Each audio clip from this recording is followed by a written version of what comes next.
Good morning, everybody. Today is Wednesday, February 22nd, 2023, and the Committee on Education is ready to start our hearing. Good morning. I understand that state law currently requires that the following announcement be made at the beginning of every remote public hearing as follows. Due to the current public health emergency, City Council committees are currently meeting remotely. We are using Microsoft Teams to make these remote hearings possible. Instructions for how the public may view and offer public testimony at public hearings of City Council committees are included in the public hearing notices that are published in the Daily News, Enquirer, and Legal Intelligence or prior to the hearings, and can also be found on phlcouncil.com. I note that the hour has come. Mr. Maynard, will you please call the roll to take attendance of members that are present? When your name is called, just take a few brief moments to say some remarks so your image is displayed on screen. I'm going to say now, please mute yourself if you are not testifying. Again, unless your name is called, please mute yourself unless you're testifying. Mr. Maynard, can you call the roll, please? Yes, Mr. Chair. Vice Chair Brooks.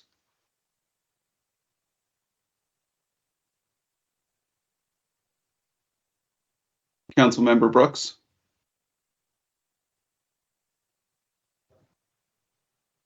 Councilmember Squilla.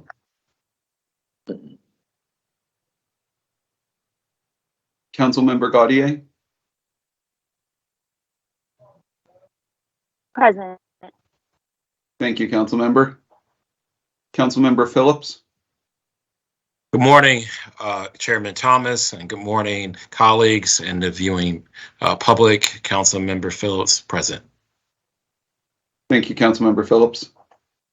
Councilmember Lozada. Good morning, everyone. I am present. Thank you. Good morning, Councilmember. And finally, Chair Thomas. I'm present. Thank you, Mr. Maynard. And Mr. Chair, will you note the presence of Majority Leader Jones? Yes, I would like to note for the record that Councilmember Jones, our Majority Leader, is present with us in this hearing. Councilmember Jones, good morning as well. Good morning, Mr. Chairman. Thank you. A quorum of the committee is present and this hearing is now called to order. This is a public hearing of the Committee on Education regarding resolution number 210218. Mr. Maynard, will you please please read the title of the hearing resolution to be held today? Yes, Mr. Chair. The resolution to be heard is Resolution 210218, authorizing the Committee on Education to hold hearings to identify and examine potential systematic biases in oversight that create inequalities between Black and white-led schools, resulting in fewer resources or support for Black founded and led institutions.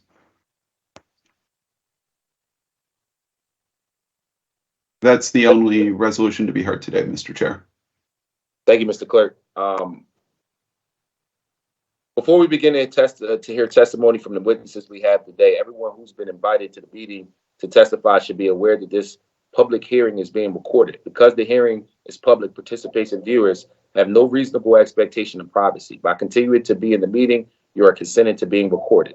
Additionally, prior to recognizing members for questions or comments they have for witnesses, I will note for the record at this time that we will use the chat feature available on Microsoft Teams to allow members to signal that they would like to be recognized. In order to comply with the Sunshine Act, the chat feature must only be used for this purpose. Mr. Maynard, will you please call the first panel that we have to testify unless any members of the committee would like to make any opening remarks?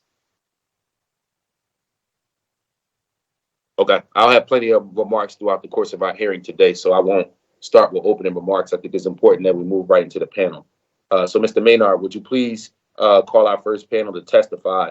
And for the panelists that's here to testify, please remember to state your name for the record before you proceed with your testimony. Mr. Maynard. The first panelists we'll hear from are Dr. Robert Maranto, Jay Artis Wright, and Dawn Chavu. Dr. Maranto, if you'll begin. Thanks so much. First, let me say it's a huge honor to be here. I used to do work in Philadelphia years back in the 2000s, so that's a long time ago. Especially honor Philadelphia is the hometown of Marcus Foster, who was one of the greatest educational leaders of the late 20th century and the first black big city school superintendent. Actually, his birthday, 100th anniversary of his birth, is coming up March 31st, and I hope that'll be honored. Dr. Foster taught us a lot of lessons, and I think one is the importance of community empowerment, something that he did a lot and wrote about in his own book. And I'd say charter schools. I've spent a lot of the last 20 years studying charter schools in about a dozen states, including Pennsylvania some. Is that one of their purposes is to empower marginalized communities, and they've often had some success at doing that. But two of my grad students were pointing out to me a couple years back, and I have to give them a lot of credit for this work, Ian Kingsbury and Martha Bradley Dorsey, that that isn't always how it works out. In particular, when we ignore what communities want and give a little too much power maybe to EMOs, CMOs, foundations, central authorities.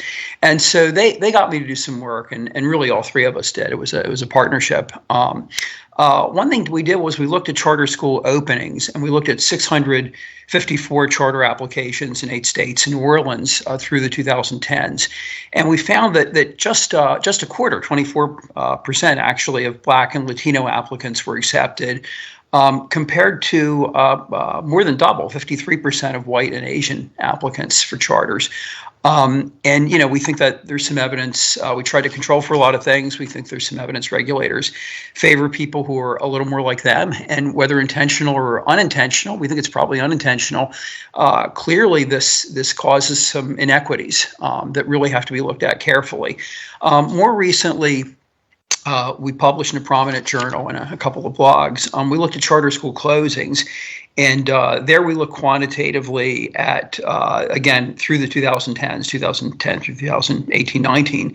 We looked at charter closings in 24 states, and we found that among charter schools serving majority Black students, 604 of 1,894, that is almost 32%, closed. Many because of state action, not because parents wanted them closed, but because regulators closed them down. So the 32%, almost a third of charters serving mostly Black kids closed. Among all other charters, only 900 of 4,060 closed, 22%. So 32% versus 22%, which certainly looks like a potentially serious inequity. Among charters founded by Black educational entrepreneurs, 31%, almost a third, closed, compared to just under 15% of other charters. So again, about a 2 to 1 inequity there would appear from everything we could look at. Loyola professor Kamika Royal, although unlike me, she's not a fan of charters. She's pointed out that in Philadelphia, Black-led charter schools were just under a fifth of charters, but represent almost 9 out of 10 of charters targeted for closure between 2010 and 2020. And so our takeaway is that, there's certainly some evidence of some inequities going on in charter openings and even more in charter closings. And I understand Philadelphia's commissioned a study of this, and I would hope that the results of that study and a lot of parent testimony would be considered before the school board or you folks considered further steps in terms of charter closing. And with that, I'll conclude my remarks. So I'm happy to answer any questions. Again, it's a real honor to be here. Thank you for all you do, and I personally thank you for the Marcus Foster reference. I think the lineage there is directly related to me, and one of my mentors, his father was mentored by Marcus Foster, so you can see that direct lineage as it relates to even the work that I do as a member of City Council. Chair recognizes Majority Leader Jones. Thank you, Mr. Chairman, and thank you for your testimony. Some questions. So when you say disparity, does that mean that there is a desperate impact when it comes to decisions related to Black and brown charter schools, and that somehow, maybe not by intent, but by impact, there is... Hold on, Councilmember Jones, I'm sorry to interrupt you. Just real quick on the tech team, can you guys just check in with Channel 64 to make sure everything from a technical perspective is working correctly? We have some viewers who are communicating to us that they're having audio issues. Before Councilmember Jones. Thank you, Mr. Chairman. Yeah. I know Yes, you're we going to will. come with some heat. Thank you. All right, let's just give the tech team a few seconds to make sure that everything is working correctly. And Then we'll jump right back into the hearing, into the conversation, and I'll pass it to Councilmember Jones. Also, colleagues, please remember to use the chat feature to communicate your questions. For all of my guests that's here, please remember you cannot use the chat features for council members only. And I will also take a moment to acknowledge the fact that Councilmember Brooks is present in today's hearing as well. Good morning, Councilmember Brooks. And Modesto, as soon as you tell me we're good to go, we'll jump right back into it, and I'll pass it to Councilmember Jones right away.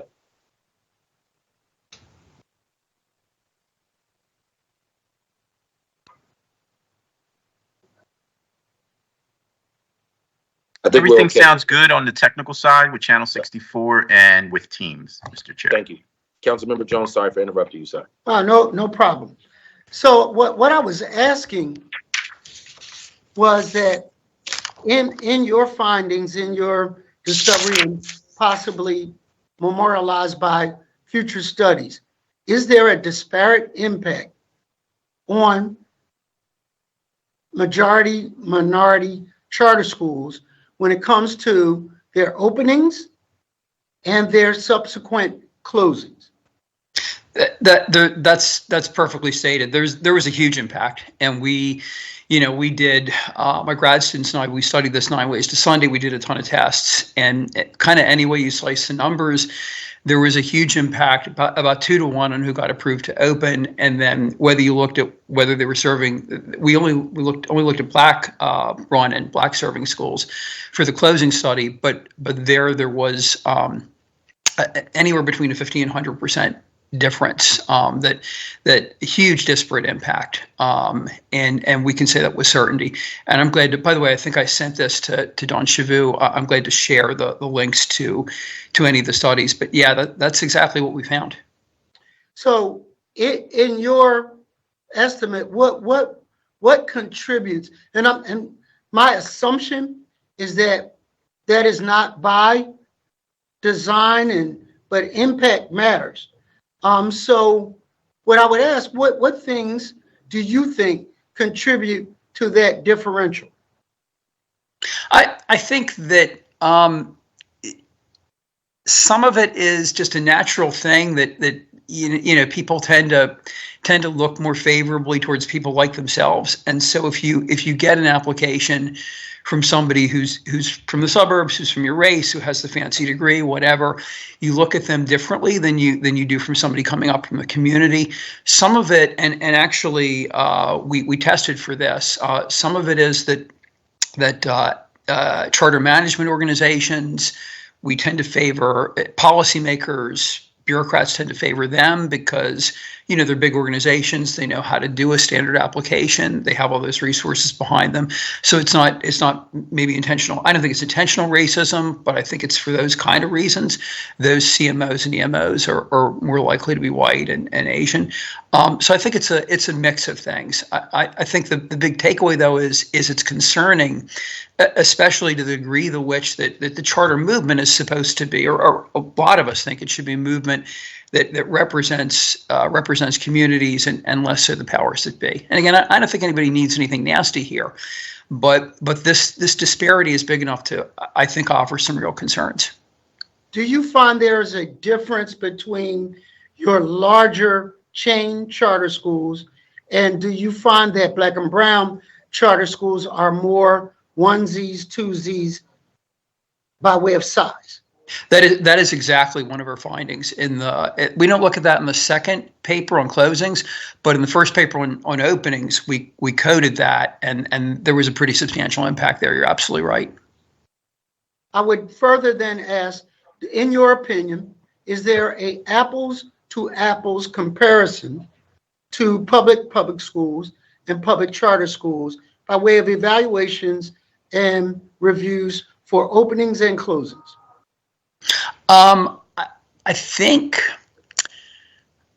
I personally think you have to do a holistic look. You have to look at test scores and value added, of course, but you also have to look at whether parents want to go to a school.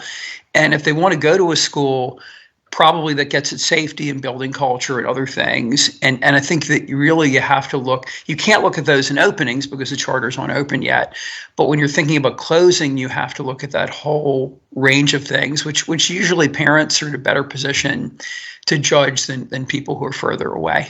By the way, I'll add, I've been on both the charter board and a district school board, and I found that sometimes it'd be an issue with board members. We didn't even really survey parents. We didn't, unless you had your kids in the school, you sometimes are kind of cut off from that sort of knowledge.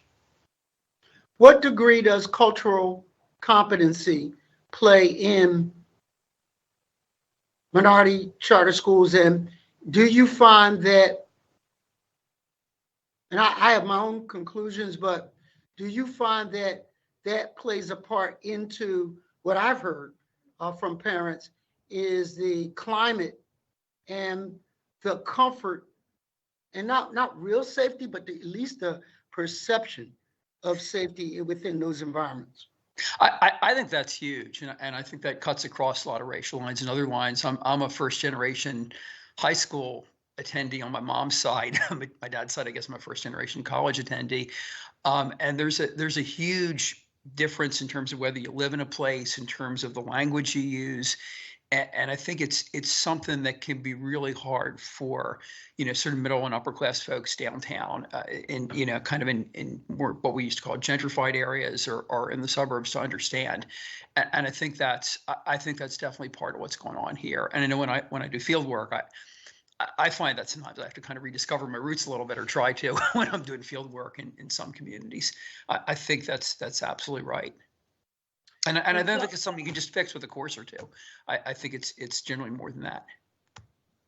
And finally, is there a demographic we can look to by way of the diversity within those charter schools, their hires, their teachers, their counselors, their administrators, their maintenance people, that is different than the general public school?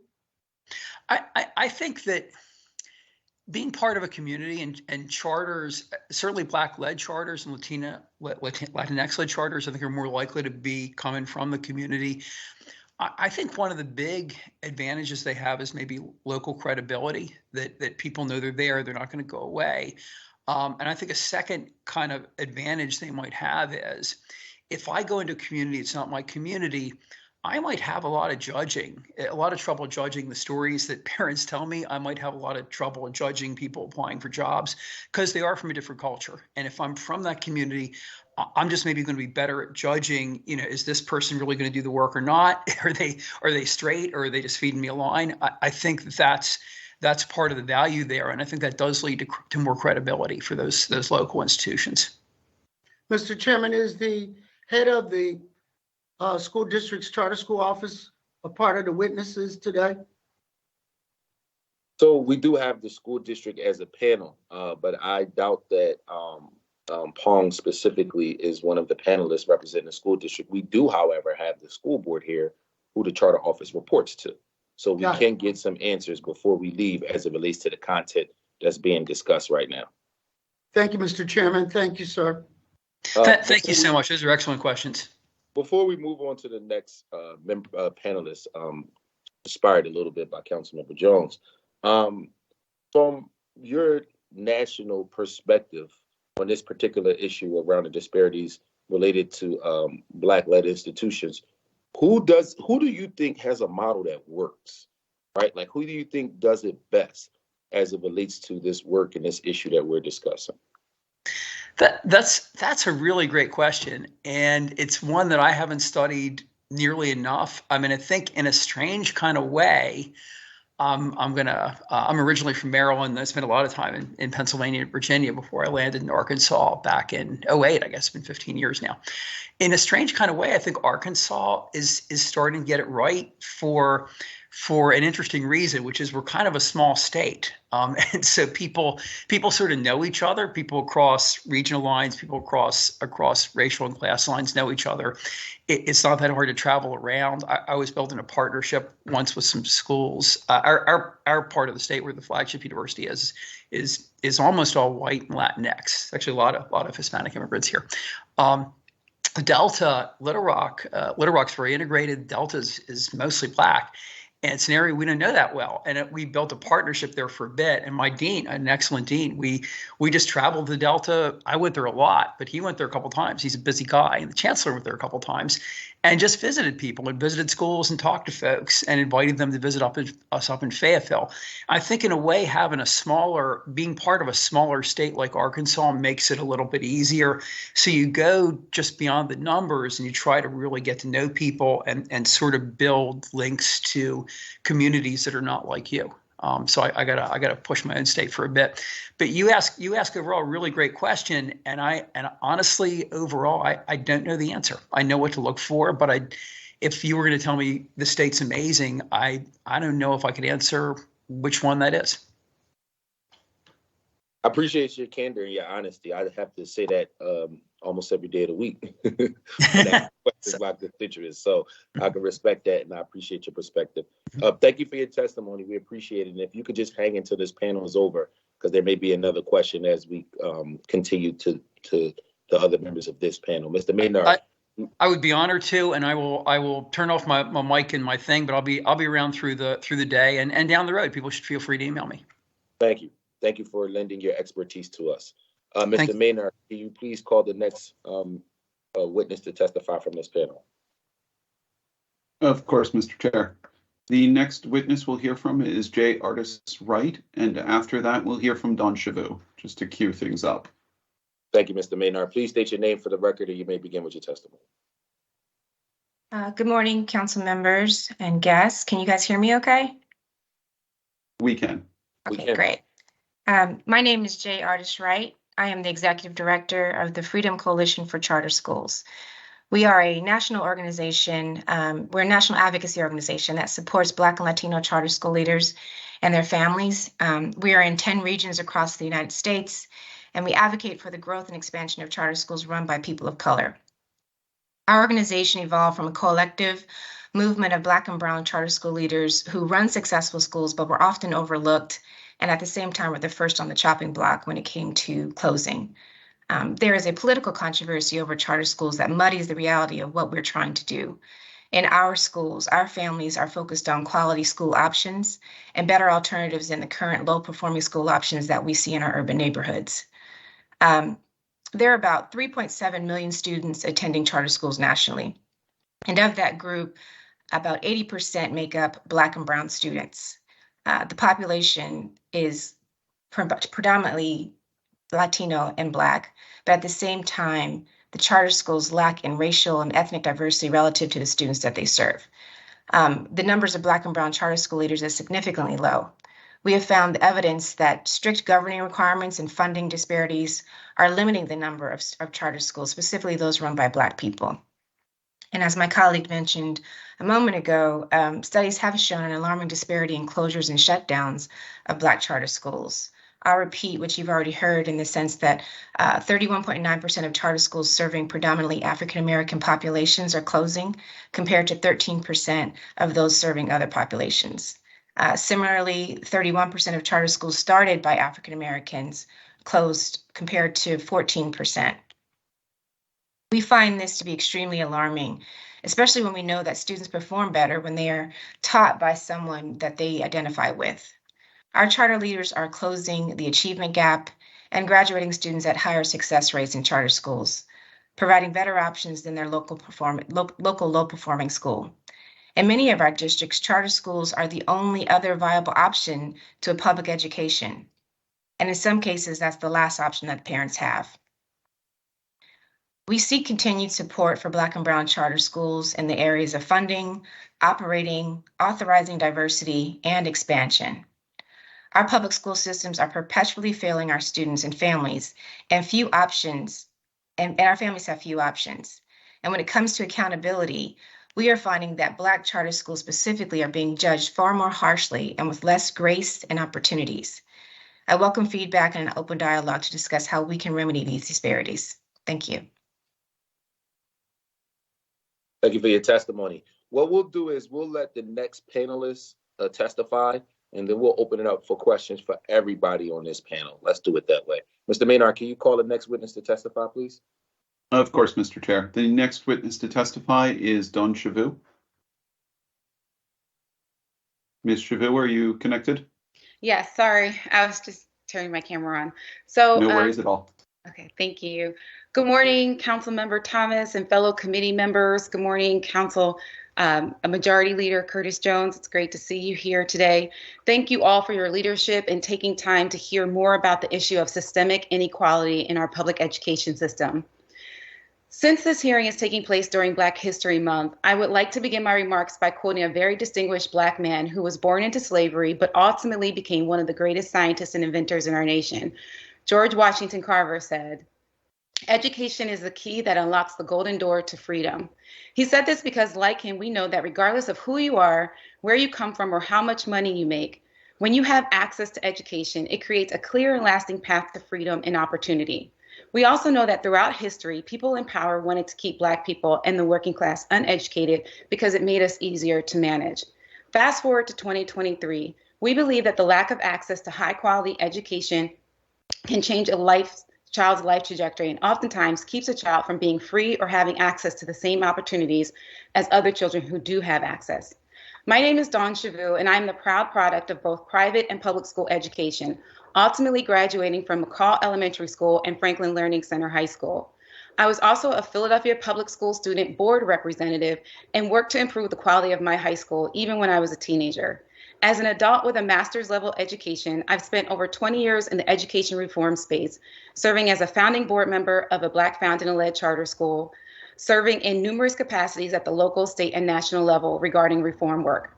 I have also been a staunch advocate for children and families to help them feel empowered, know their rights, and preserve their options. Now, as a parent of 2 young Black boys myself, this work has much greater meaning for me. The African American Charter School Coalition was founded with the purpose and intent to advocate for equity in our public education system and work to create a non-biased system of charter oversight, renewal, and expansion opportunities for Black founded and led schools, which currently does not exist today. Our coalition is made up of Black founded and led schools and parents from across the city, representing 20 brick and mortar school locations and over 15,000 children in working class families. For over 20 years, Black founded and led schools have succeeded in providing a high quality, culturally rich educational program for students that celebrates a child's heritage and ethnicity. But we have also suffered many times silently through the process of just existing and being recognized as an important part of the educational landscape here in Philadelphia. We believe Black children matter. Over 92% of our student population is Black, compared to traditional public schools, which is at 51%. We believe Black teachers matter, which is why our Black founded and led schools also prioritize hiring teachers of color to provide direct instruction to our students. 54% of our teachers are minority compared to our local district, which is around 30%. When you look at the minority teachers, how many are Black? 48% are Black in our member schools compared to 24% at the district. 98% of the students we serve are from low-income households. When examining PSSA and Keystone exam scores of our schools versus schools in the same catchment area, we see that most schools outperform the weighted catchment. With the exception of one school, all of the African American run charter schools are either no different or outperforming the weighted catchment metrics. There are currently 113,000 students attending traditional public schools. There are approximately 65,000 students in public charters and 13,000 in virtual charters. This means that over 41% of Philadelphia public school children are in public charter schools.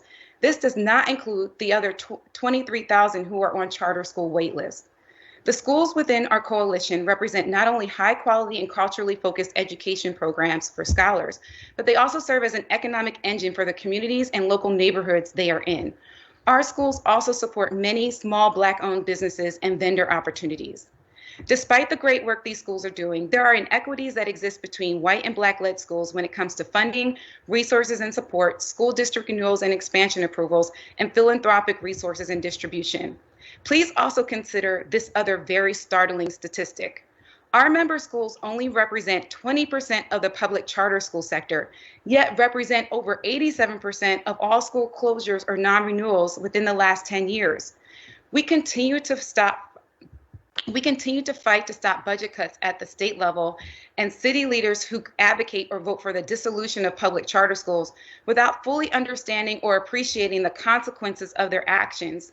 Closing a school not only disrupts the neighborhood it resides in, it impacts the small Black-owned businesses that they support. It impacts teachers, and most importantly, it impacts the children and working-class families that we serve.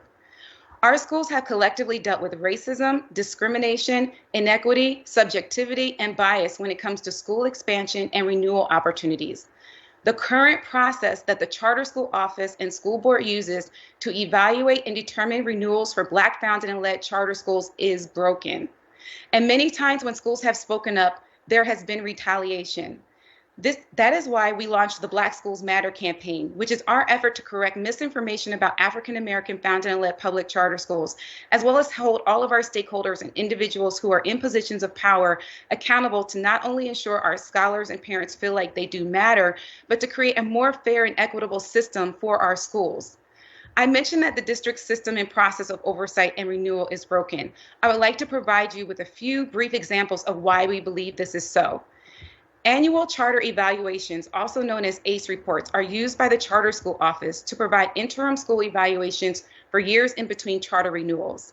ACE reports change each year, so because of that, it's hard to look back and see progress made as a result because the targets and goals are constantly changing. How can a charter school meet a goal if from year to year they don't know what it is? There is also too much subjectivity built into the report. We believe this because we have had two different schools receive the same compliance marks, non-compliance marks, but get two different grades. Let me explain it another way. If you and I are taking a test and I get more answers right than you do, how is it that I fail and you pass? The CSO requires schools to meet deadlines, but don't always keep their own deadlines, which in the past has often given less time for schools to respond to issues they may want to address. An example of this is last year, the CSO sent out ACE renewals on May 13th, which was a Friday, and then posted them to the district's public website on May 16th, which was a Monday, not giving any schools an opportunity to respond. There has been significant turnover in the charter school office, as well as staffing shortages, which leads to a lack of continuity on the part of the district and repetition on the part of the school to have to submit and resubmit documents into the Epicenter, which is the Charter Schools Office platform used to receive information from all charter schools. For smaller independent schools who do not have a large back office, this is a game changer and almost impossible to keep up with because they don't have the same capacity as some of the larger schools who may have an entire department that handles these issues. It takes a significant amount of time and it is repetitive for schools to have to load and reload information that was already uploaded just because the CSO can't find it or has not checked all of the information that is already there. At times, schools have been given infractions because of information that they believe is missing, even though schools have proof that it was submitted. The CSO uses evaluators that are less knowledgeable and less experienced than the school leaders, teachers, or staff who run the school.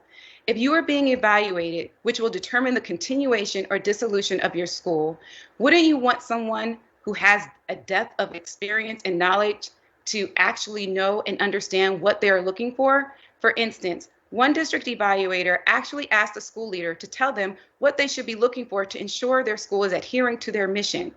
The positions these evaluators have are extremely critical because the board ultimately makes decisions based on the information they provide. During a renewal year, the CSO will measure you on prior year's infractions, even if the infractions were corrected and have not occurred for several years. And not every school is measured the same way. To that point, we currently have a school who was granted a renewal, but who is now going through their annual evaluation, and the CSO wants to give them an infraction for having a violation in their public health inspection from 1 year ago. And let me just take a moment to explain how it works. The public health department goes into a school and conducts an inspection. They give the CSO and the school their findings. The school has an opportunity to correct the infractions before further action is taken by the public health department. During last school year, they received a clear report from the Department of Health and the CSO on their annual review. However, now, a year later, in the 2022-23 school year, they want to give us the same school an infraction for something that happened in a previous year on this year's report. It has nothing to do with this school year. and it wasn't on the report from last year. So why does it make sense to do it now? These types of infractions go on a report that the school board ultimately sees and then decides on whether to renew or begin proceedings to close a school. This is a problem because not all evaluators operate this way. When you raise your hand or ask a question, or don't agree with something the CSO is asking, that is when you get in trouble. The CSO has a culture that doesn't make schools feel like they are supported or heard. It's more of a gotcha, let me see what I can find wrong approach, and do what I say, what you think doesn't matter approach. And if you speak up, you will be punished. Sorry, Dawn, real quick. I'm sorry. CSO is Charter School Office for those who might not be familiar with the acronym. Go ahead. Continue, please. I'm sorry. All right, thank you. This entire process for many of our schools feels like a form of modern day servitude. And despite all of that, these school leaders, teachers, parents, and students press on. They continue to fight and work to educate children. But imagine for a moment how much more they could do if they didn't have to worry or stress or have the stress of dealing with a CSO that makes them feel like they shouldn't exist. We want schools to be held accountable. We believe schools should be held to rigorous academic standards, but we also believe that the accountability standards and process for evaluations must be fair and equitable. As a result of the pandemic, there was significant educational interruption and unfinished learning. People were sick and many people died. Children and families were faced with these traumatic circumstances, and schools and teachers were asked to convert their teaching plans meant for in-person instruction to online classes with children who struggled with access to the internet, laptops, or tablets to receive this instruction. For these and many other reasons, districts and other cities across the country adjusted their evaluation and renewal process of charter schools. We asked for a moratorium on all charter school renewals. In response, the former head of the CSO stated in an April 15, 2021 board meeting that they were not going to issue any non-renewals for the 2021 and 21-22 renewal cohorts. Instead, they would implement a different standard that had different tiers of renewal. Yet, we were deeply troubled by the decision made by the school board of Philadelphia to non-renew 3 charter schools last year, 2 of which are Black-founded, led, and part of the African American Charter School Coalition.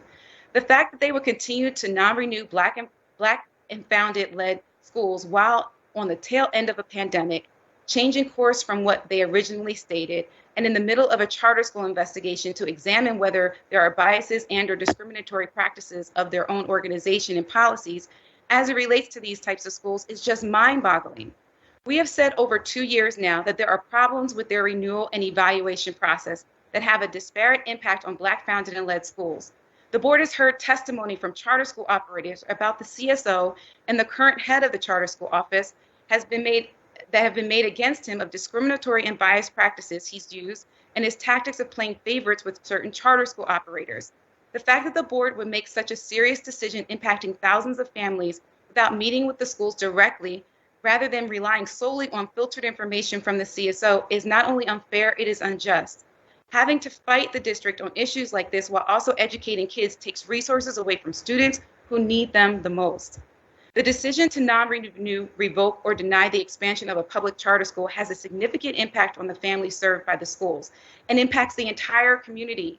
Closing a public charter school results in fewer educational options for families, the loss of a community resource, and many times the loss of jobs for community members. High-stakes decisions must be made in an equitable, unbiased, transparent, and fair manner. School closures will sometimes occur. We know that. However, it is incumbent upon our school board members to ensure the process is equitable and beyond reproach.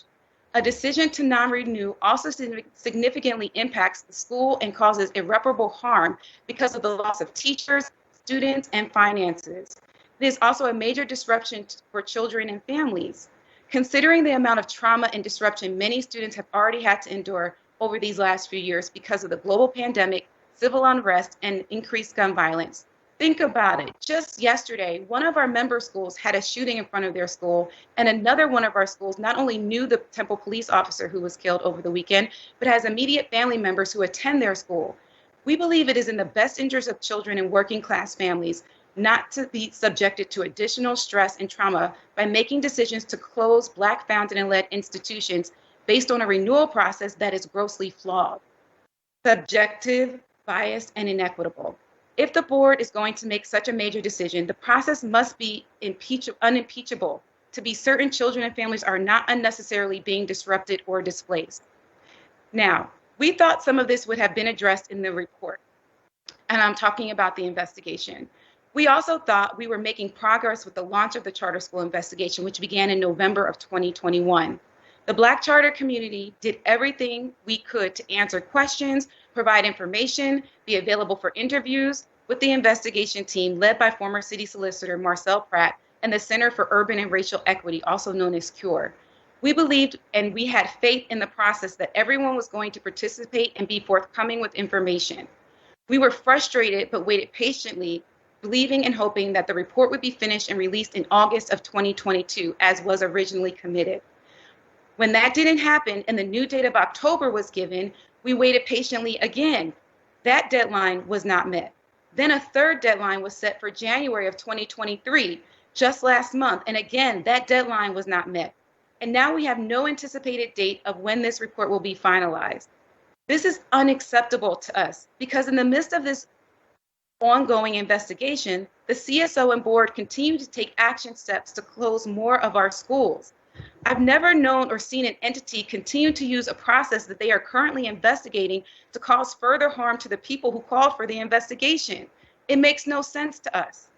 We must uncover and reveal the hard truths of what has happened to Black founded and led schools.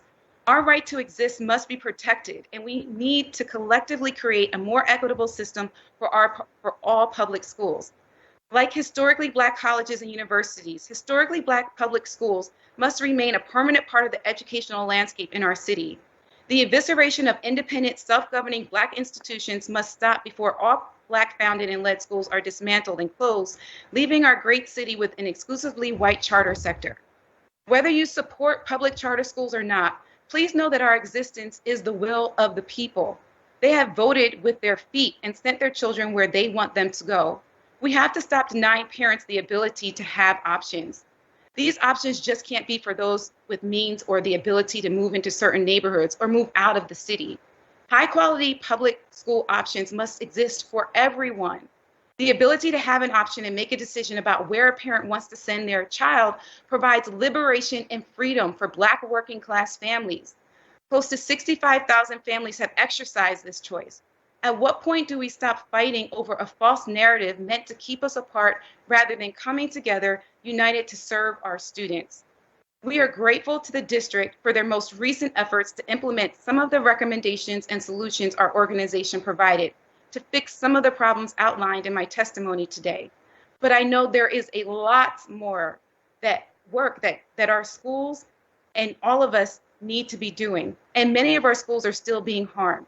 Our goal is to work collaboratively with anyone willing to work with us, as long as they are willing to have an honest conversation, own up to the mistakes that have been made, acknowledge errors in the system, and be willing to listen and respect our voice at the table when coming up with the solutions to fix them.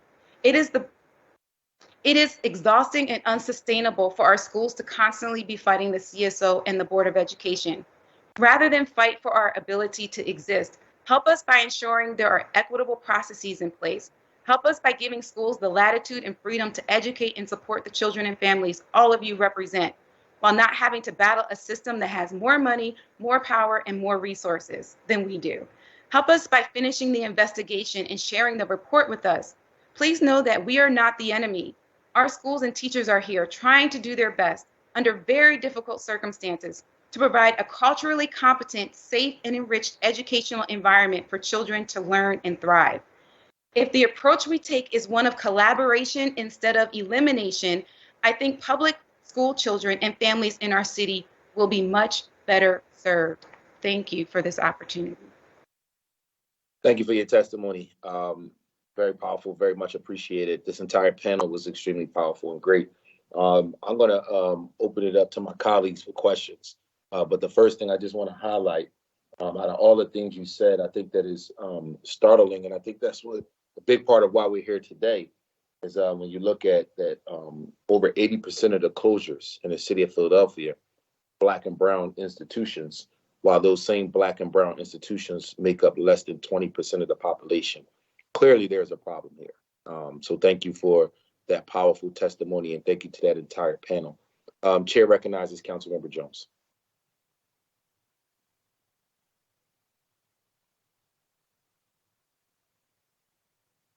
Councilmember Jones may be frozen. Yes, Councilmember Jones, you are frozen. So we'll give Councilmember Jones a couple minutes to address his technical glitch that he might be facing right now. No, I think it was I had it on mute, sir. There you go. Hey, Councilmember. Go ahead, Councilmember Jones. Chair recognizes Councilmember Jones. Thank you, Chairman, and thank you both for your powerful testimony. It was enlightening, riveting, and shocking, quite frankly. Couple of basic questions. How many Black-owned charter schools are there in the city of Philadelphia? I believe there are 23, and we 20 are part of our coalition. Of the and how many charter schools over the last 4 years of color have been closed? The last 4 or 10? I'll go with 10. I'll go with 4, whichever you have an answer for. Well, one is in the process right now of being considered for non-renewal. I would say off the top of my head, probably at least 3 others. But So over 10 there's years. Easton that I know of. There's Palmer, Dr. Yeah, Palmer over the School. last 10 years, it's more like 20 schools. Got it. And I asked that, has anybody took the time to look at the zip codes that these charter schools operate in? And you don't have to have it now, but I think it would be interesting, and do a corresponding map that shows so there are 48 zip codes in the city of Philadelphia. 11 of them produce 90% of the inmates up on State Road.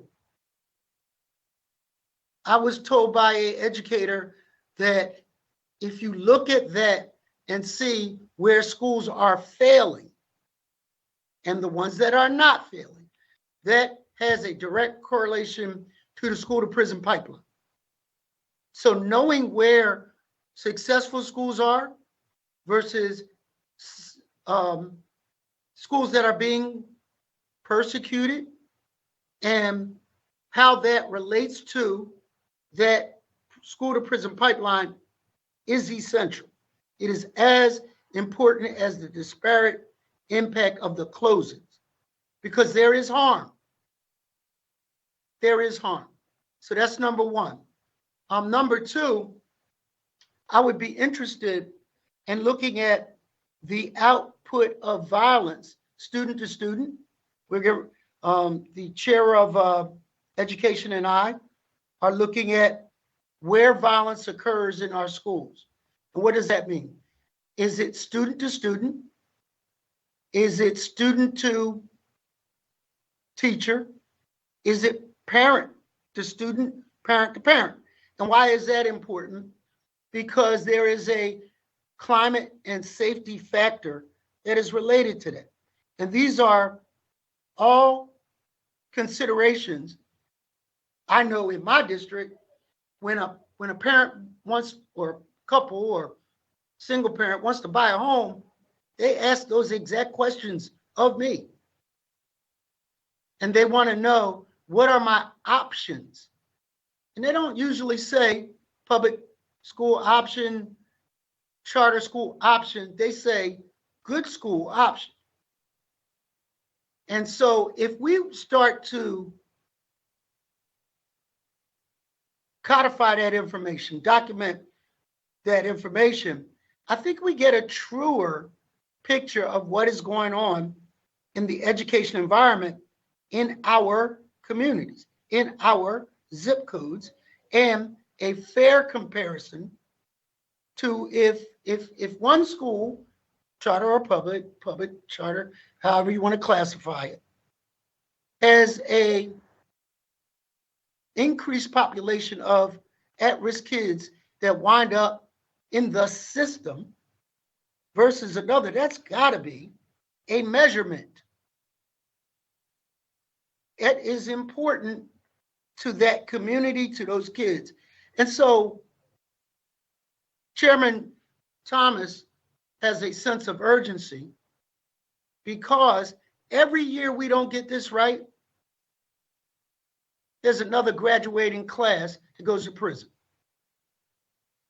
This is a civil rights issue, and that we need to pay attention, no matter where you stand on the politics of charter versus public. We must stand united as to results to our children. And it has to be a transparent, understandable evaluation that people can understand in plain speak why one school should be closed and another should remain open. Thank you, Mr. Chairman. Thank you, Mr. Majority Leader. I'll open the floor up to any of the panelists to respond to Majority Leader Jones's comments. Again, I know powerful and a lot, but this is a powerful, important conversation that we have to have because this disparity is real. I just, Councilmember Thomas, I just wanted to clarify, correct something that I said. In terms of the number of schools that have closed, to answer Councilmember Jones' question, 14 minority and 11 that were Black founded and led. So just wanted to clarify that because I think I said 20. So the actual number is 14. Thank you. Any other feedback? Please go ahead, jump right in. Yes, ma'am. Thank you so much. I just wanted to comment and again commend this council for having this opportunity for us to share this. Specifically from Black and Brown led charters, we don't have opportunities to talk about this enough. In fact, our organization, as we've been exploring around the country, we found that a lot of people don't even know how many Black and Brown led charter schools there are across the country. It's like we're this anomaly that doesn't exist. And at the same time, we get caught up in the political rhetoric that was just mentioned, where we're fighting this us versus them narrative for charters that are charter management organizations and that are a lot larger, that are holding us to a standard that we can't compete. So our problems are happening both internally and externally as leaders. We are a part, the majority leader mentioned this apples to apples approach. When we look at a fruit basket, we are a part of a charter school movement. A movement that has been ranked with, I want to be respectful in this space, but ultimately does not get the support overall nationally that it deserves, because we are fighting against teachers unions and other folks that don't think that we exist. At the same time, when we go into our schools, we're talking about African American and Latino students who are actually excelling better in charter schools. And so as a charter school leader, especially charter school leader of color, we both have to fight against trying to exist in a space where we're not really wanted on a macro level, and at the same time know that we're doing good work on the micro level. And so, that the political argument sometimes mutes us even further. So I welcome opportunities like this to allow more Black and Brown leaders to talk about what we're experiencing specifically, because what we're experiencing is what our students are experiencing too, and that's what matters. Thank you for your comments. Thank you for your remarks. Are there any other questions from members of council for this particular panel? Seeing none, I want to thank this entire panel for your testimony. Of course, you're welcome to stay to listen to the remainder of the hearing, and your expertise and your work is very much appreciated. So thank you. Mr. Maynard, will you please call the next panel to testify for us today? Of course, Mr. Chair. The next panel to testify includes students Safi Friedman and Janae Jackson, Bernadette Peoples, a parent, and Tyrone Highsmith, a teacher and dean of students. Mr. Maynard, if Safi and Janae are ready. And what we're going to do is we're going to let the entire panel testify first, and then we'll open it up for questions. So please go ahead, state your name for the record. You may begin with your testimony. Hi, my name is Safi, and I am an 8th grade student at West Oak Lane Charter School. I would like to thank Councilmember Isaiah Thomas for giving me and my fellow students an opportunity to be heard. I love my school, teachers, and principal. I'm grateful to be in a school environment that supports and encourages me to do and be great things. I am happy to be in a school like West Oak Lane Charter School that is academically challenging me and preparing me for high school. I think schools like ours shouldn't be closed. They should be duplicated. There should be more students who have the same opportunity as me to attend a school that they love coming to. A school that is safe, a school that has teachers and administrators who look like you, and a school that cares about you and your family. I just ask that you please keep schools like West Oak Lane Charter open and give more kids like me the same opportunities. Thank you. Hi, my name is Danae Jackson. I am an 8th grade student at West Oak Lane Charter School. Again, I would like to thank Councilmember Isaiah Thomas for giving me this opportunity to address all of you today. I want to share that I'm grateful to be at West Oak Lane Charter School, where I'm learning and growing socially and academically, connecting with amazing teachers and principals that care deeply about our well-being. We are taught to be committed learners, work hard, and always do our very best so we can be successful in life. I want you to know that I love my school because it's a cohesive and close-knit learning environment. It is a vibrant and beautiful place, and I actually enjoy coming to school because of that. Currently, we are working on our Black History projects, learning about historically Black colleges and universities and their traditions by putting together presentations and performances where we will also celebrate their historic presence in our society. Finally, it's a family community where you feel safe, nurtured, and protected while reaching higher heights. If my school were to close, I can't begin to tell you how disruptive it would be for me and my school family. As students, we have a lot to deal with. And to add to the stress and shock of leaving my friends and teachers and learning environment would be devastating. So please think carefully about the impact your decisions have on students. Communicate with us. Give us an opportunity to share our thoughts before considering a school closure, and help keep schools like West Oak Lane open to give other students in the city a chance to learn and be successful. Thank you.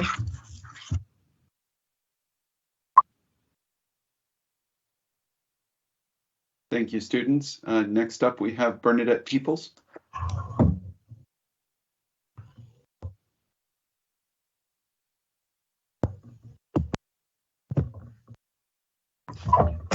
Ms. Peoples, are you connected?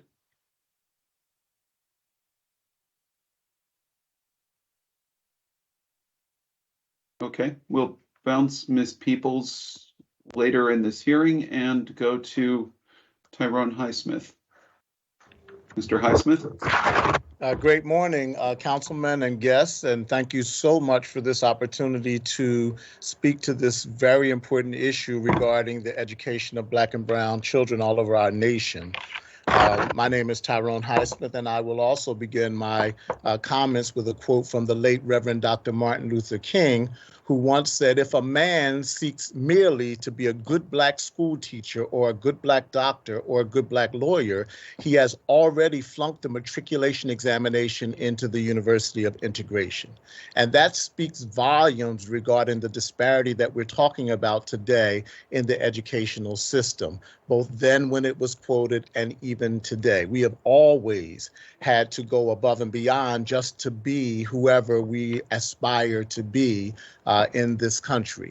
And so, I currently work at Universal Institute Charter School. I've been here for 7 years, and we are a Black-led charter school that prides itself on being a restorative school. In fact, everything that we do at Universal is enveloped by the 5 R's of restorative practice, and those are relationship, respect, responsibility, repair, and reintegration. Black-led schools provide Black and Brown children and families with a sense of community, much like a village. In this village, it is the responsibility of every community member to educate, support, and rear every single child.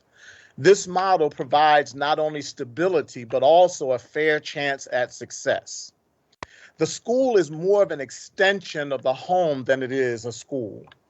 And since children spend a large portion of the day at school, it is critical that the environment looks like and feels like what it seems to be in their everyday lives. The majority of schools in urban communities are comprised of more than 50% children of color, but are far too often led by white administrators. Black-led schools are intentional about meeting the needs of Black and brown children and are conscious about ensuring that the environment is as diverse as the communities that the children live in. As a result, teachers are able to translate math, science, ELA, and other subjects into lessons that can be practically applied beyond the classroom. They are also able to identify with challenges and struggles that children may be facing outside of the learning environment. In many cases, Black and brown teachers are able to find similarities between their lived experiences and the challenges that their students face. The absence of fathers, the struggles of single mothers, and grandparents who are aging and challenged to provide adequate support is often covered seamlessly in Black-led schools. This is a result of the community response and concept of the extended family. Black teachers and administrators actually care about the overall well-being of the whole child and the entire family. Closing Black-led schools creates a significant level of stress for the entire family and the child. In most cases, children are forced to uproot and transfer to unfamiliar environments where new relationships have to be built based upon anxiety and apprehension. Parents who once lived close in proximity to schools may now have to travel farther to assure attendance. There have also been instances where children who require necessary services to support education have experienced a lapse in their care, causing challenges in their learning as well as their behavior. Teachers who have enjoyed longevity at schools also have become displaced and in some cases have even had to be forced to retire early. So without a doubt, closing Black-led schools hurts everyone, not just the child, not just the family, but the community at large. So please, as you consider this conversation that we're having today, include everyone in the family in the discussion so that their voice may be important and their voice may be heard, so that we can continue to educate our Black and brown children in the most effective ways possible in these days and times. And thank you so much for this awesome opportunity to be a part of this discussion. Thank you all for your testimony. It's greatly appreciated. I don't see any questions from council members in the queue. So if there are any questions, please let me know. What I will ask all of the members of this panel is what others, Chair recognizes Councilmember Gaudier. I'm sorry, Councilmember Gaudier. Thank you, Mr. Chair. This question is for anyone that can answer. First, I want to thank you, all of you, for the very powerful testimony. I believe you when you say that this is an unfair system. I believe you when you say that it can be harmful to our children to close their schools abruptly. I do want to know what would be more fair, right? At the same time that we correct the injustices that you all are expounding on, we do have to have some form of accountability for school performance and for our children's ability to thrive within any school that they're in. So I just wanted to hear, from anyone who spoke today about what measures of accountability would be both just to Black and brown charters, but also fair and allow the district and all of us within government to do our jobs in assessing school quality.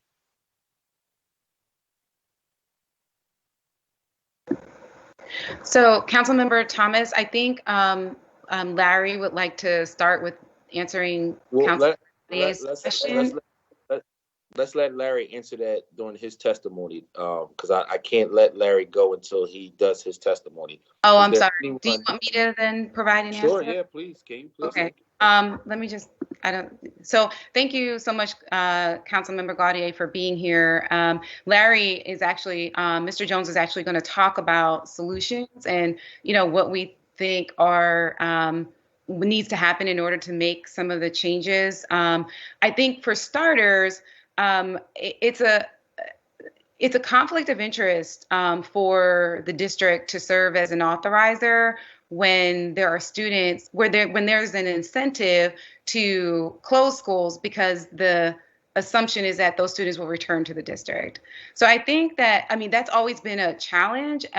There's also a funding issue for the district, which we've more recently learned that there are expenses that they incur that are not reimbursed just to be able to operate a charter school office. And so I think if that responsibility was removed from the district and given to an independent authorizer, that would sort of be the start of a better process. Because as I said in my testimony, we believe there should be accountability. We don't want schools to just be operating with no one, looking at standards, but we believe that the accountability measures need to be equitable. They need to remove the subjectivity from them, and the people that are providing the evaluations need to have the experience to be able to evaluate schools. I also think that we have to look at more than just PSSA scores when it comes to school performance, and and take a more holistic approach to see what else is happening in that school. What does the growth look like, which may be a different representation of the progress of a school as opposed to just looking at a standardized test.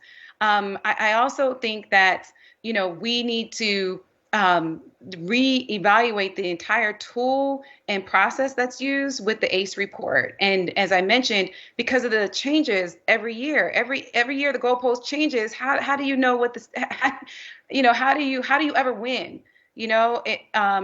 And so I think just those few things could help sort of fix the current problems. And I see both Dr. Moranto and Ms. Wright came back on, so they may have some other things to add in terms of, what they've seen work in other cities. And I know Mr. Jones will address this further in his comments, but I'll stop there. And hopefully that gives you some insight into, how we think, some of these problems can be addressed. I'm going to jump in real quick and just say two things. One is you're absolutely right. And a key thing is you want as much transparency in the process as possible, but any regulatory and we do have evidence in our first article, especially that the more complicated and demanding the regulatory scheme is, the more racially disparate its impacts are on African Americans. And that's got to be a concern. I think something else to throw in there, any scheme is going to be at least somewhat complicated, and a problem when a school district runs charter reauthorization, there's always the temptation that it's going to use things that may not matter. A 2-year-old health inspection report, not filing paperwork on time, things that literally every school in the country. I used to look at special ed audits. Literally every school in the country, public, private, charter, could be closed down based on special ed noncompliance, right? Because it's a very paperwork intensive process. Everybody forgets some form. I think there's a danger that school districts, when they run this, if they see charters as the opponent or competitor in some way, they might not do it in a completely fair way. And we have a lot of evidence for that over the years in a lot of states. I'll stop there. Yeah, I just want to concur with Mr. Moranto and what Ms. Chabot just said. And I think Dawn mentioned it in her testimony that it seems to be a process where it's just like, I gotcha moment when you're going through the renewal instead of like, we know that you're here to support students. Another thing that is a trigger for me that I find that we need to talk about more often is that there's an implicit bias that comes up when we talk about accountability. And I think Mr. Moranto was also mentioning this, like when you run a charter school, just by the nature of your charter, you have 5 years of accountability built into everything that you do. And at the same time, when we have these conversations about accountability, specifically in our urban schools, that accountability doesn't go across board for all traditional public schools. But yet, when it comes to charters in these urban schools, we are held to this such a high standard, almost an impossible standard. And what do I mean by that? Like, for example, if you open up a charter school in an urban area, most likely you're getting students who are either undercredited or overcredited, or have some other disparity or some issue that they're dealing with that got them out of the traditional public school system. They're looking for another option.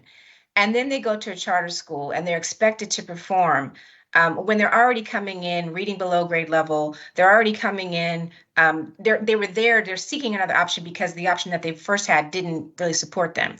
And at the same time, when they get into a charter school, the charter schools are taking and welcoming these students in, and they're expected to increase these standards to a state level that is just completely impossible. Mr. Moranto also mentioned just the renewal process and how it is not always equitable across the board. How is it that you can have two schools that are up for renewal that have some of the same types of compliance issues, but yet the authorizers have the power to shut down one and not the other? And we've seen time and time again that the one that gets shut down is usually the one that's of color. And so there is just this, it goes far beyond accountability. This is outright racism, and I'll call it for what it is. It's discriminatory practices based on implicit bias that we see happening to our people because of the way we're trying to operate and run our school. It's the same types of practices that we see happening when in the housing market and when for small businesses. Black and brown charter school leaders don't get the same amount of capital when we go out for loans to open businesses. We don't get the same amount of capital when we open up charter schools. So across the board, if we're going to talk about accountability, make sure that we're talking about it not only just for charter schools, but when we're talking about public schools in general that are serving these kids in our communities. The last thing, if you would grant me permission, Councilmember Thomas, I'd just like to add to echo what my colleagues just said, is that we need to change the culture.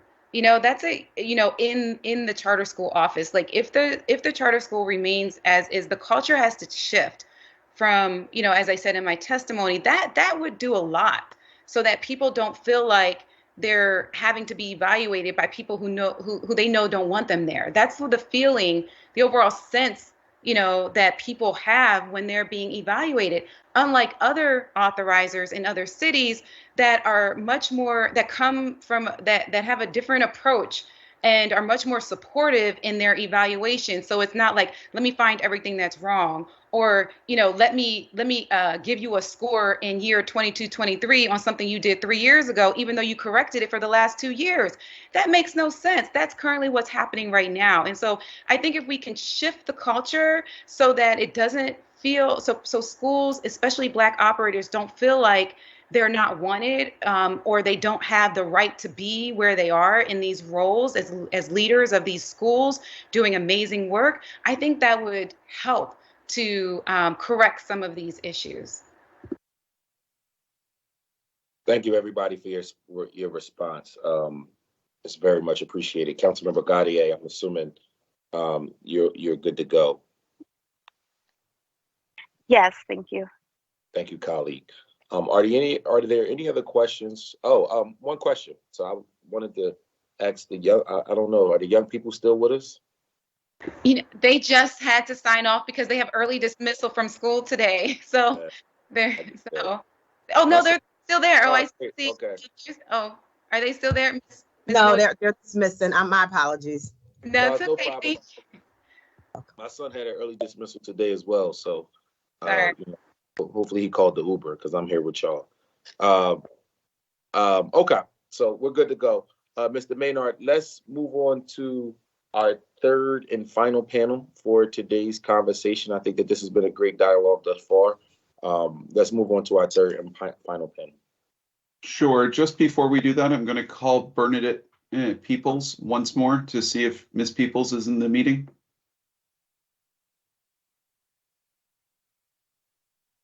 Okay, we'll move on to the third panel. On our third panel, we have Larry Jones, Dr. David Marshall, and Reginald Streeter. Mr. Jones, if you'll begin. Thank you so much. Can you hear me okay? Your audio is clear. Fantastic. First of all, I want to thank you, Chair Thomas. I also want to thank the council members and our fellow presenters and guests. This is a very important topic, and I thank you for this opportunity. My name is Lawrence Jones. I'm Chief Executive Officer and one of the founders of the Richard Allen Preparatory Charter School. I've been working in education for about 29 years now. I've only worked in public and public charter schools in Southwest and West Philadelphia, and that's by my choice. Just as I had an opportunity to choose where I work, I think it's ultimately important that our children and families have an opportunity to choose where they go to school. And so I want to talk a little bit about this issue that we have today, but I first have to give a little bit of credence. Someone mentioned Martin Luther King. And as a graduate of Morehouse College, it's important that we keep that in mind because so many of us know that if we looked at some of the traditional measures that are used for colleges and college ratings, Morehouse College would not be very highly rated. It wouldn't be that place of rarefied air that produced a Martin Luther King and so many others. And I think the same thing is happening here with our Black operated charter schools. So I'd like to use critical race theory to frame my remarks today. And as you know, CRT, critical race theory, is an academic framework that posits that racism is embedded in legal and social systems and policies. It's not necessarily that people are walking around meaning to be biased, but these systems that are created have these biases embedded in them. The recent Fair Funding Court decision is an example of this. It's an example in action where you see that in 1968, redlining and other illegal housing practices were made illegal, but their impact still exists for generations to come because the systems have these things embedded in them. And I want to take a moment to congratulate and thank our school board president, Streeter, who has been very vocal in advocating against the unfair funding practices. And I would challenge everyone to continue that vein of advocacy, but also to continue that same vein of advocacy with this type of embedded racism and bias that we see going on right here. And I'll go a little bit further to discuss. So let's look at the problem very quickly. You've heard some of the numbers before, but let's consider this. From 2012 to 2017, there are 14,277 expansion seats granted by the School District of Philadelphia. 17% of those went to Black operated schools, only 10% went to independent Black schools. Let's also consider that in 2010, there were 25 Black operated charter schools serving about 11,900 students.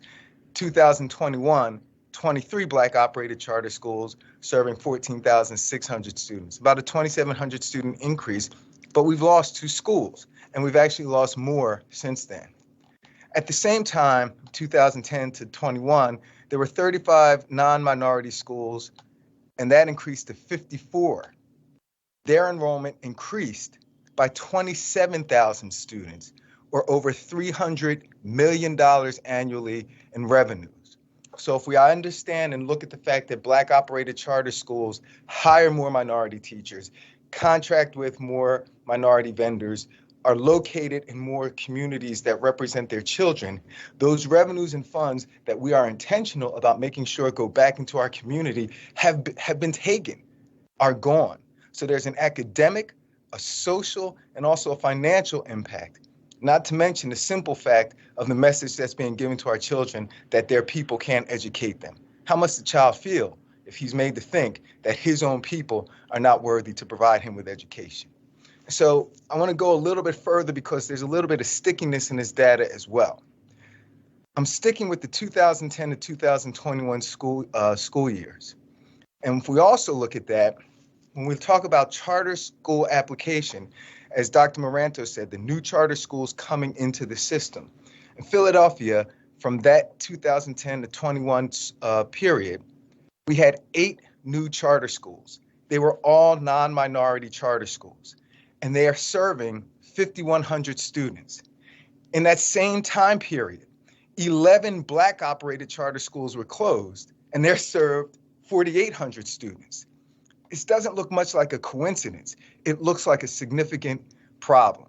And so I could go on and on, could talk about these things, but I'd like to do 2 things, share a few highlights about how this affects a school, and then I want to dig into the solutions because that's what we really want to hear. And so I know personally how this can affect the school because I went through a 7-year renewal struggle with our school.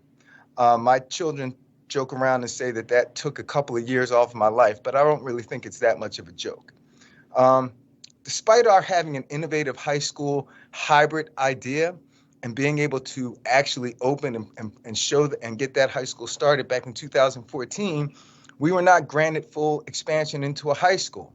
At the same time, there was a white operated charter school that had lesser test scores than we did for a longer period of time that had not made AYP back then when we had, and they received a high school.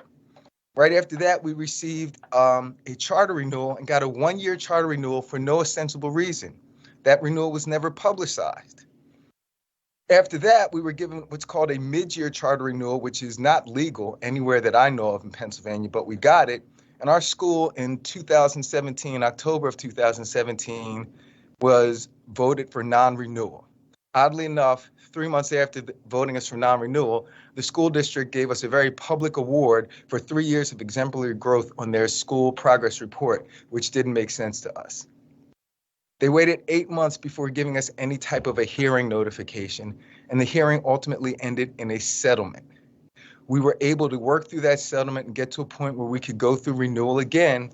And in that renewal period, and this was mentioned by some others, but we've experienced it, we had 4 instances where we had higher scores in a categorical rating, and we went and found other schools that were rated higher despite having lower scores.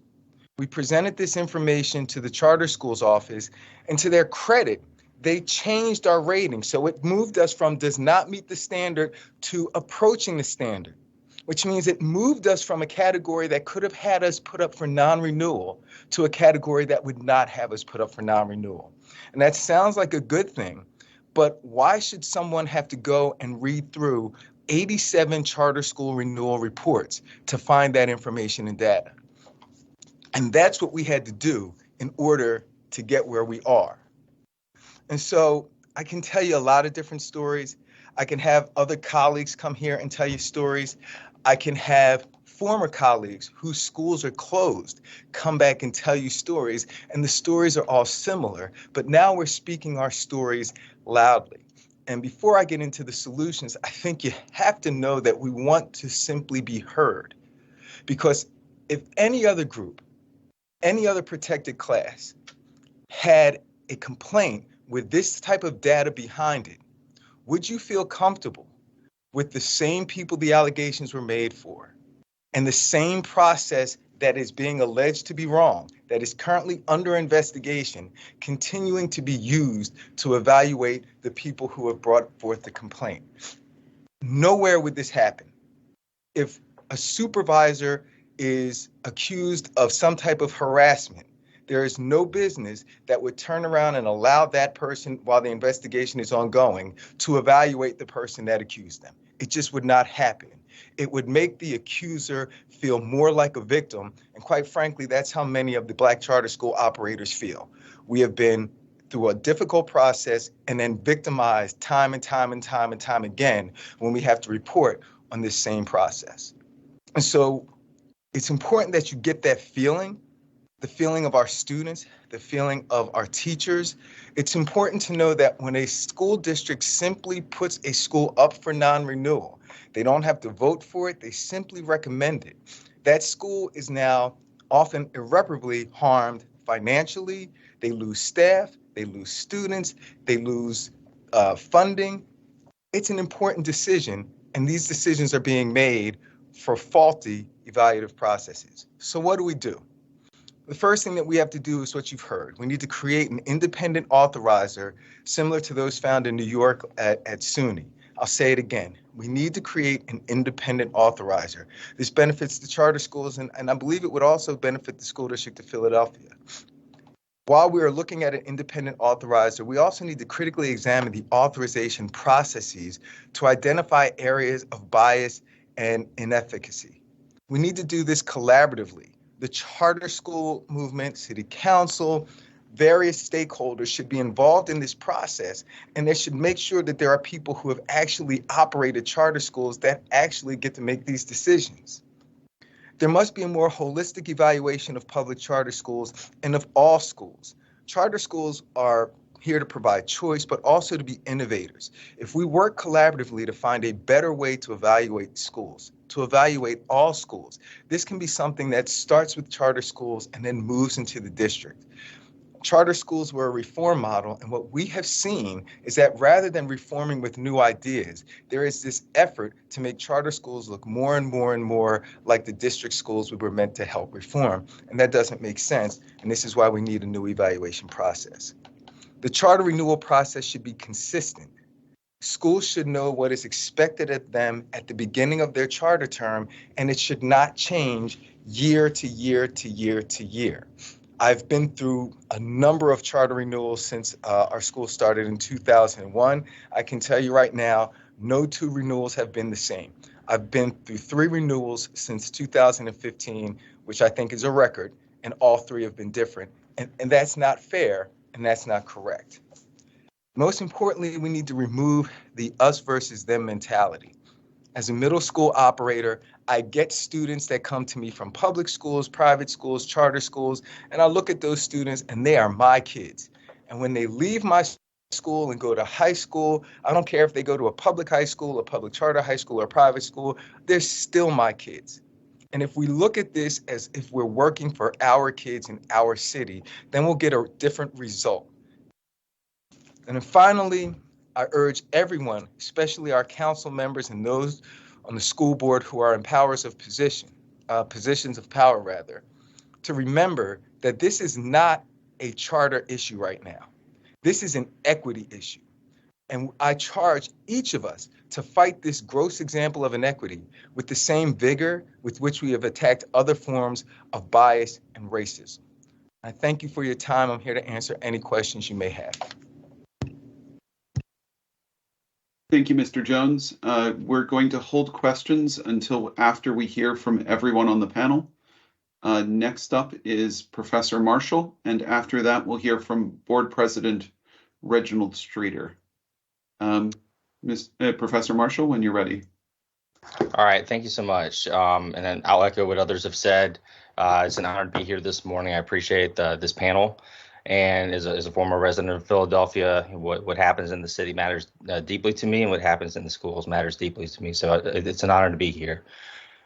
Before I get started into my remarks, I do want to always start in the same place. And I think it's worth remembering that when we talk about educational opportunity, educational options, the parents with means have always had a choice of where they send their kid.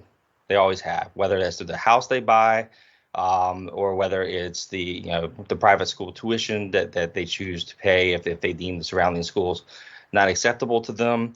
And you don't have to look any further than the real estate markets around the Penn Alexander catchment zone to know that parents with means have always had school choice and the ability to select educational options that they deemed most appropriate for their children. I want to start by sharing some research that I did, and then I want to conclude with some of my experience. I'm a faculty member currently at Auburn University in the College of Education. I've also spent the last 4 years as part of the Alabama Public Charter School Commission, which is the statewide independent authorizer. So I have some remarks and some thoughts based on my experiences there. Some work that some colleagues and I are going to present this upcoming April at the American Educational Research Association was centered around, we did some interviews with approximately 60 parents at 3 newly opened charter schools in Alabama. And we simply asked them why they enrolled their kids there. One of the things that is probably important to know is that unlike Philadelphia, Alabama has a relatively new charter school sector. The first school opened its doors in 2017. And so far, we've had 2 schools that have successfully gone up for renewal. There's approximately 13 schools currently in the state. And that is something that is growing. But we were very interested, and we interviewed, like I said, 60 parents at 3 newly opened schools. So in other words, these are schools without a history. These are not schools where you could point to, oh, well, the teachers are great, or, oh, they have great graduation rates or great test scores. These were schools that, on at least on some level, were a blank slate. The one thing that was just generally known is that, the school leader was generally known by the people who were enrolling their children into it. And what we found was that parents, they didn't care about a lot of the politics around school choice or charter schools. about at least over 75% of the parents we spoke with knew very little about charter schools or school choice politics. They simply just wanted to enroll their kid in a school that they deemed was best for their child. And that's kind of echoing some of what Majority Leader Jones shared earlier in his remarks. They cared about the same thing all parents cared. They cared about academics, curriculum, safety, and most importantly, opportunity for their kids. So I think it's important to remember sometimes we can, it's easy to see charter school debates get lost in politics, and to realize that on the ground, that's not where most parents' heads are at. At least, certainly in our research, we found that was decidedly not the case. I guess, excuse me. So I think that's important to remember. Like I shared, like over the past 4 years, I have served on the Alabama Charter School Commission, and I'm just going to try to answer to the best of my ability, this question: how can authorizers ensure they're making fair and equitable decisions, particularly for schools that are serving children of color and schools led by leaders of color? And I have a few things I'll share. First, I'll share a story about the last school that we considered during my tenure. There was a small town in the southern part of the state. It was highly racially divided in terms of residential patterns. And the same thing was true in terms of the achievement gaps that existed between the schools. The elementary schools in the quote unquote white part of town, they did pretty fine. That's where you had a lot more affluence. They're located next to the country clubs, that kind of thing. And then on the other side of town, where it was mostly communities of color, the schools, their metrics were honestly abysmal. And a group of Black pastors got together and decided that they were tired of a school system failing them for generations. So they spent about a year and a half putting in some really good work and applied for a charter. And they came before us. They had, at their public hearing, they had more people than we've ever seen show up. Almost 300 individuals on a Wednesday night in a relatively small town showed up to weigh in. And the school district superintendent at the time kind of made a remark at the hearing that, if you go ahead and open a charter school, that's going to take away money from our budget. And one parent after another stood up and expressed their concerns at that remark, that it was almost as if the superintendent and the people in the school district saw them as dollar signs rather than as community members with children who needed an education. So I think one of the first things that I've learned in terms of how do we make sure we're making fair and equitable decisions is that relationships matter and that people matter and community input matters. It's similar to Dr. Moranto's remarks about Arkansas earlier. Alabama does have the advantage of we're kind of a smaller ecosystem, especially when we have so few schools that are opened currently. And all but 2 of our charter school leaders are people of color. I think that for one, as someone who was on an independent authorizer, it was always important to me that I knew my school leaders and I listened to my school leaders. I visited every one of the schools. Now, it's easier when you have 13 compared to when you have several more. But I listened to them. In fact, I made sure that we codified in our bylaws. I created an advisory board and we codified its existence in our bylaws, and we made it a requirement for the commission to seek input from school leaders in the schools that we authorized. If that way they had a voice, they always had a voice at the table, and they could express when they felt things were inequitable and unjust, and gave us an opportunity to listen and hopefully make adjustments. I think having transparent criteria, which is something that's been said by several before me, that was an important part of it. We always relied on multiple data points to make decisions we made, both in the application and renewal processes. We always made sure it was a requirement that community input was part of that. And again, we codified that into our bylaws to ensure that it had to be a holistic decision-making process. And we wanted to make sure that our school leaders or potential school leaders were able to ensure a transparent, consistent, reliable process that they could count on, not just for that year, but for the years ahead. I think adopting a supportive stance, understanding that once these schools are open, they are public schools and there are real people's kids that attend them. And we have one school, for example, that did have some compliance issues. And we could have taken sort of an adversarial stance with them, but instead we recognized that was an opportunity as an independent authorizer to support them, and we did. We sent in some individuals to help them get back up to speed in terms of compliance. We did set some guardrails around what that meant in terms of accountability, but we gave them the opportunity to succeed. I think that was important. We listened to parents, especially a renewal process. I made sure that as part of our renewal process, we held focus groups with parents, and I made sure we asked the most basic question: would you re-enroll your kid here, and why?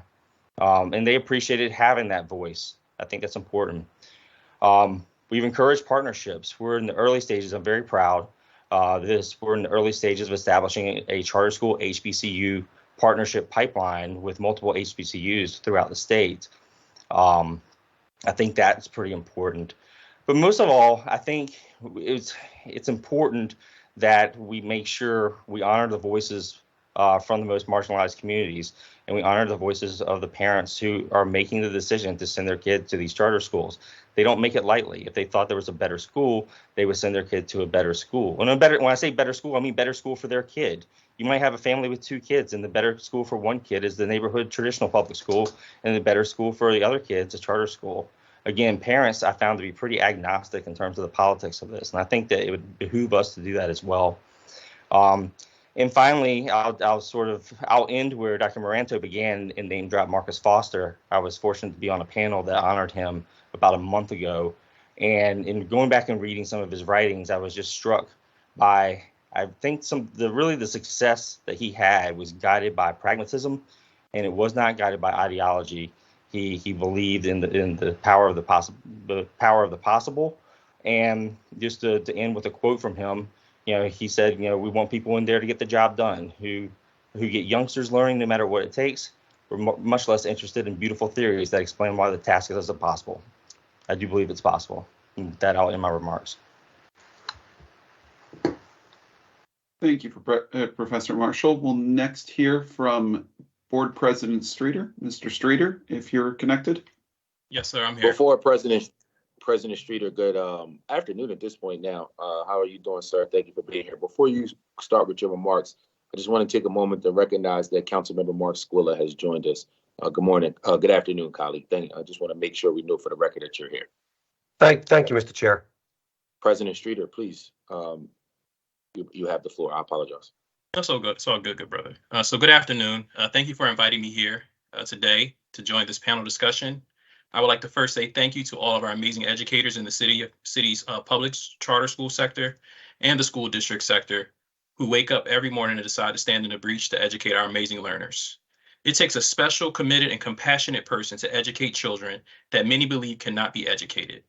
For example, many said the same thing about our ancestors. But yet our collective imagination and love for learning has been one of the bedrocks of our culture and has been an important asset that ensures that we endure. To me, you represent a long tradition of balance, aspiring to academic excellence and institutional health, while ensuring our learners' cultural foundations are such that they can weather the storms that our society will throw at them. So I truly appreciate you all. I know that our students and parents also care deeply about academics.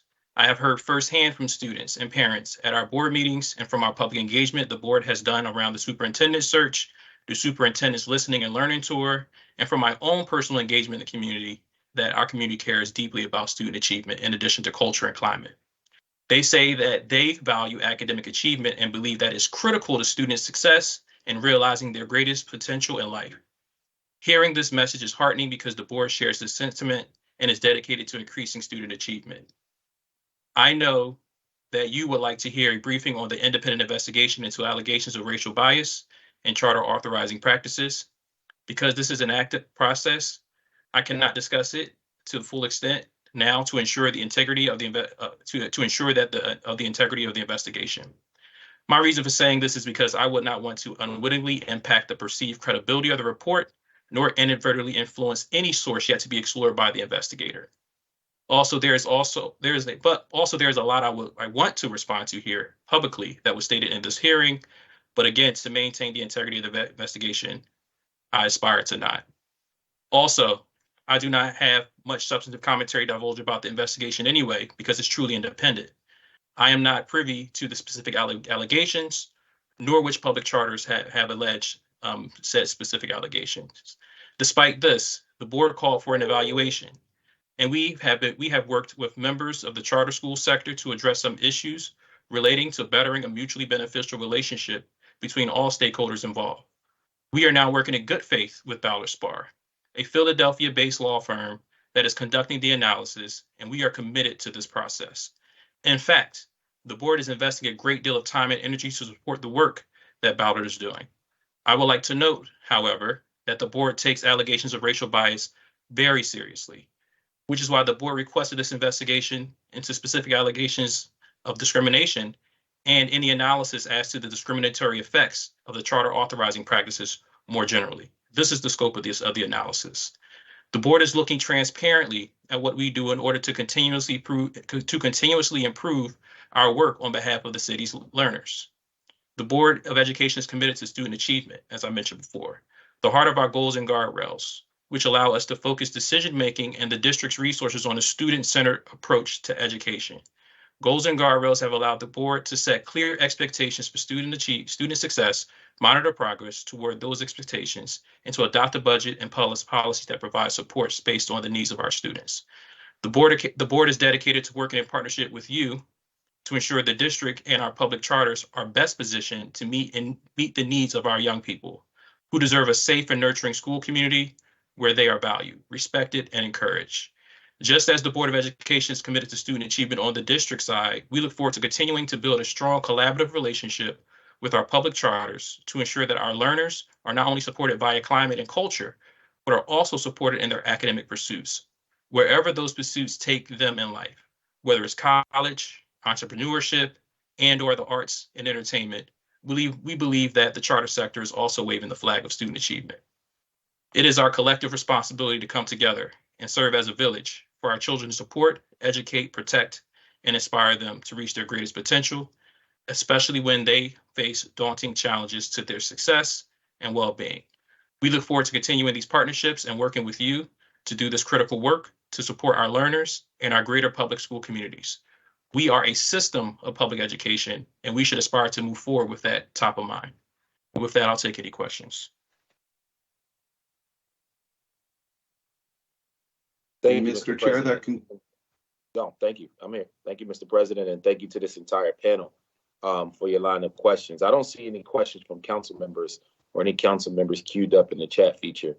I have a couple questions. I think first and foremost, for you, Mr. Board President, I think that it's important that people understand when you became a board member and when you became president of the board. So for the context purpose of the audience here, can you just provide that information for everybody? Yes, I was appointed and confirmed by City Council to be on the Board of Education, and that my time started February 2 years ago. So almost 2 years to the day now, and I was elected by the Board of Education to serve as the president in December. Thank you. I think that's important context for today's conversation. Based on, and again, President Streeter, I know you had prepared remarks. But I know you also had an opportunity to listen to a lot of the things that was discussed today, both from a global perspective as well as from a local perspective. I wanted to give you an opportunity just to be able to offer any. I mean, I know again we have the study that's coming, so on a certain level you can't get but so much wiggle room. But I just wanted to know if you wanted to respond to or just make any statements about anything that you heard today. Well, the first thing, following from a student-centered approach, I'm going to actually answer one of the requests by the students today who attend West Oak Lane Charter School. That school was renewed with a 5-year renewal, so we will not be making any decisions to non-renew, and it was just renewed in 2022. So that's the first thing I think is important for the record, and also for those families to understand that their school for the next 5 years has a charter. Number two, I think one of the things that Professor Marshall mentioned are things that I believe that we do. So for example, I know that others may not agree, but I do believe that the expectations are set forth out and open and notorious for individuals to understand what could trigger a non-renewal decision as well. Also, just as he mentioned that there were some conditions that I believe, I don't want to misstate your testimony, sir, as it relates to when there is a charter school that might need a little help getting to where they need to get to we do things such, and that's where the surrender clauses and conditions come in, right? I know that the terminology is problematic and it could cause some heartburn, but that's our attempt to work with a charter a charter holder in a way where it's not always the death knell, right? There is an opportunity for us to work together to figure out what procedures that need to be put in place so that hopefully that could be taken out. But I will say this, while the evaluation is going on, I don't really want to speak to whether the allegations that I heard today are because of racism, or whether it's flowing from the district itself or the board itself, or whether it's just how the charter school law is constructed in Pennsylvania. I will say that the framework is the charter school office's attempt to actually codify all of the things that schools are required to do and put it in a framework. That's how it's been represented to me. So I think that with that being said, that's something I think we should consider going forward. Also, I would also note that many school districts in the state of Pennsylvania don't have a charter school office. That's something that the school district of Philadelphia and the Board of Education invest the same pot of money that we all share to create the charter school office. And I know that I've heard testimony, and it's unfortunate that some of the experiences have been problematic.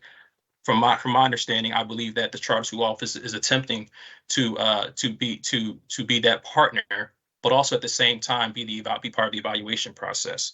So, and I think that based upon some of the work that Mr. Jones and Dawn Chavou, Sister Chavou we have been doing with our monthly meetings, also illustrates, I think, the intent of the Board of Education to get this right.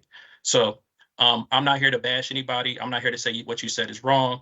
I do believe there were some inaccuracies, but that happens. I don't want to minimize people's experiences and expectations, but I'm here to listen, and I'm really looking forward to the evaluation coming out.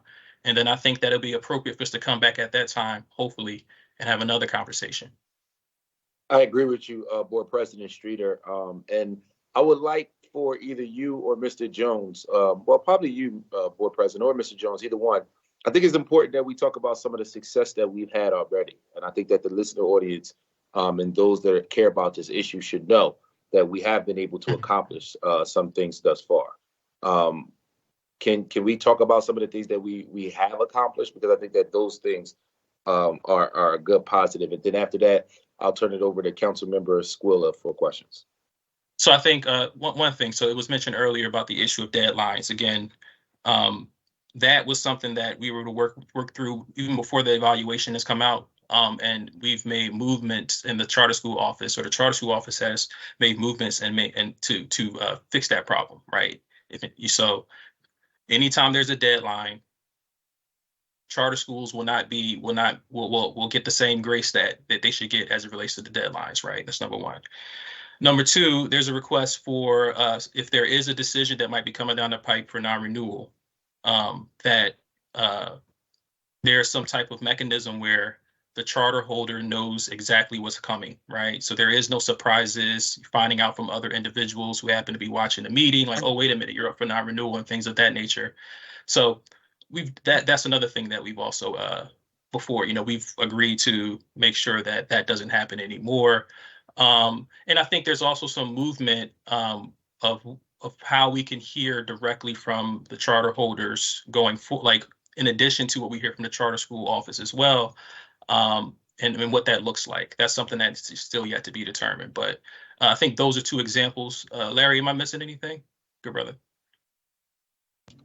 I think that there may have been one more that I'm not sure the process of if Dawn can speak on this, Chair Thomas, since she's already gone, but there may be one more. And while we wait for that, I'll just say that I'm very much encouraged by the meetings and also by these steps that we're making. It speaks to the one area where we talked about not being us versus them and working collaboratively.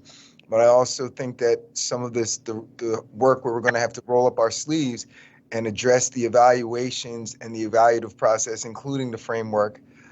I think historically, not just in Philadelphia, when we look at things, some of the processes, and Dr. Maranto or Dr. Marshall may weigh on this also, because I know that some of their writings deal with it, that even when we have things like a surrender clause or an automatic closure, I believe my dad is correct when states and entities that even entertain automatic closures in any way, shape, or form have a higher proportion of minority closures in general. I don't want to misspeak that if Dr. Moranto has any of that. And I think we're starting to get into the things that we talked about, that this is not necessarily people wanting to do the wrong thing, but these are systems that have been put in place that we continue to put, even if we put a good system on top of a bad system and a bad system, that we're getting some of these impacts.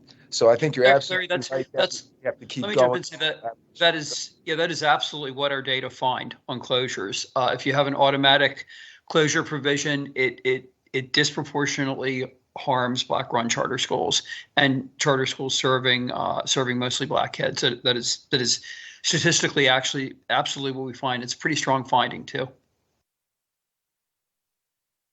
Chair recognizes Councilmember Squilla. Councilman, I know you had a question. Thank you, Mr. Chair. When I know you said they're doing this evaluation, and are they doing evaluation of each charter? So the investigation is there were certain explicit allegations of discrimination from certain charter holders. I don't know which charter holders there are. And then there's also another allegation that the system itself has a disparate impact or tends to adversely impact because of the race of the founder and or the educator or the who's running the school as well.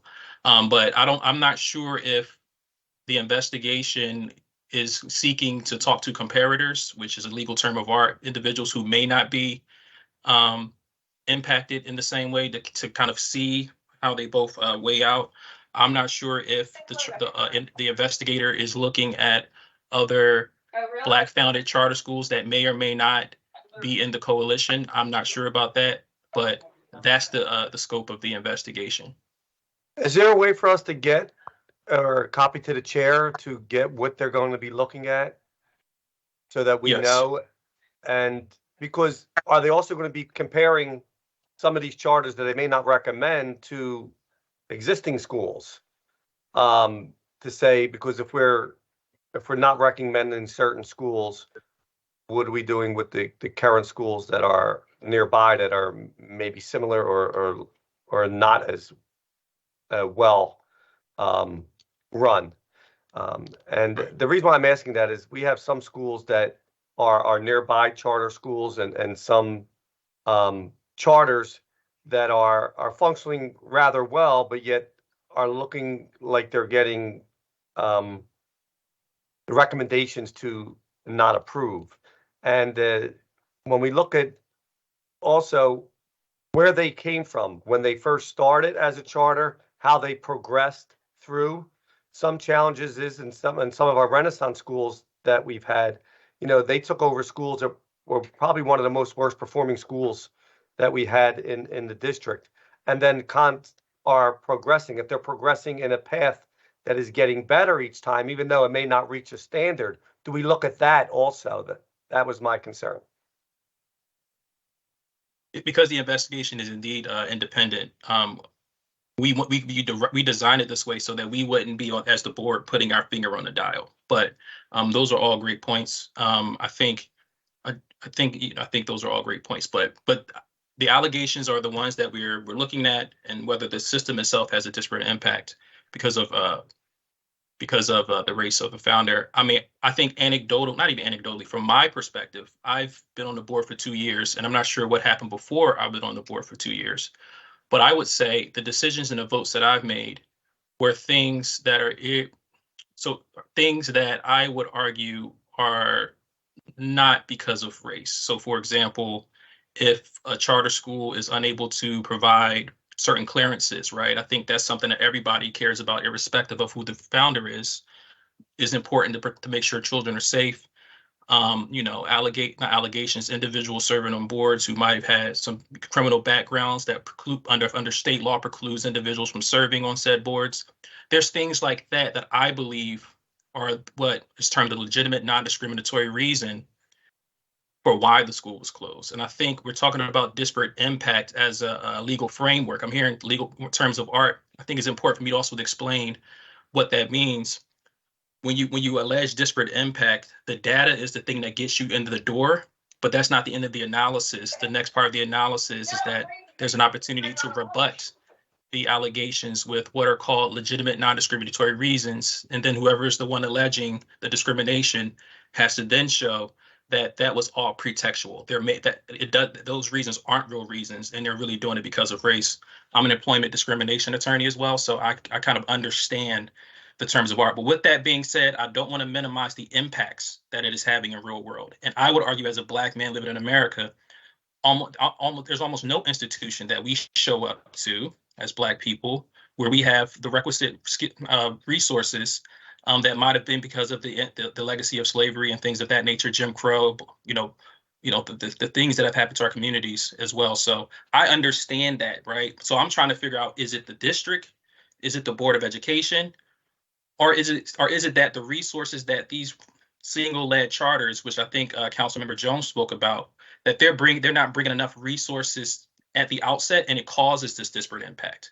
Is it the framework, or is it the fact that maybe the less resource charter schools who depend almost holistically, almost completely on the state funding and the city funding are not having the resources to kind of fill their back office and stuff like that? So while the bigger, Doesn't sound like, though, that this investigation is looking at that. I don't know if that's the case. Maybe we need to do more research. Councilman, what I assure you is that once the findings are out, we'll come back on this same platform with some of the same folks, and we will do an in-depth. We will have an in-depth conversation on the findings and try to brainstorm collectively, both in the hearing as well as behind the scenes, to figure out what do we do based on the findings that's being reported. So that part of your question, I could assure you, will definitely happen. Thank you, Mr. President. Thank you, Chairman. Thank you, Council Member. Chair recognizes Council Member Lozada. Good afternoon, everyone, and thank you so much. This has been a extremely interesting conversation, but I'm also frustrated, Mr. Chairman, and this is more of a comment and a question for you and the committee. I'm hearing some of the very same frustrations regarding charters and renewals from some of the Latino charter providers in my community. And so my question is, when we were preparing for this committee hearing, were some of my Latino providers invited to participate in this conversation, or are we just focusing on our Black providers at the moment? Thank you, colleague. So I'll say for this particular resolution that was introduced over a year ago, we were focused on the Black-led institutions. Earlier in the conversation, the data said that while Black-led institutions are only about 20% of the actual population in the charter sector, Black-led institutions make up over 80% of the closures.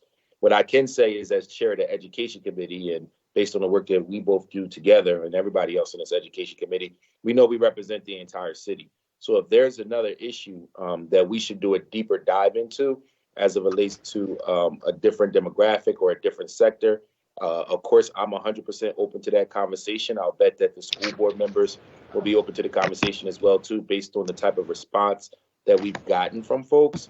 So that's where we are with that. Chair, can I respond?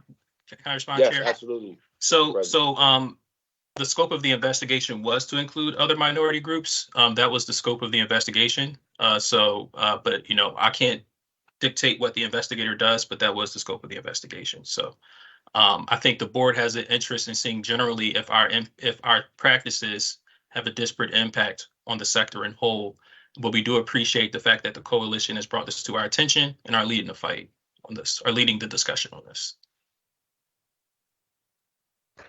I appreciate that. Thank you so much. And I guess my follow-up question would be, does the coalition include any non-Black minorities in being represented? No.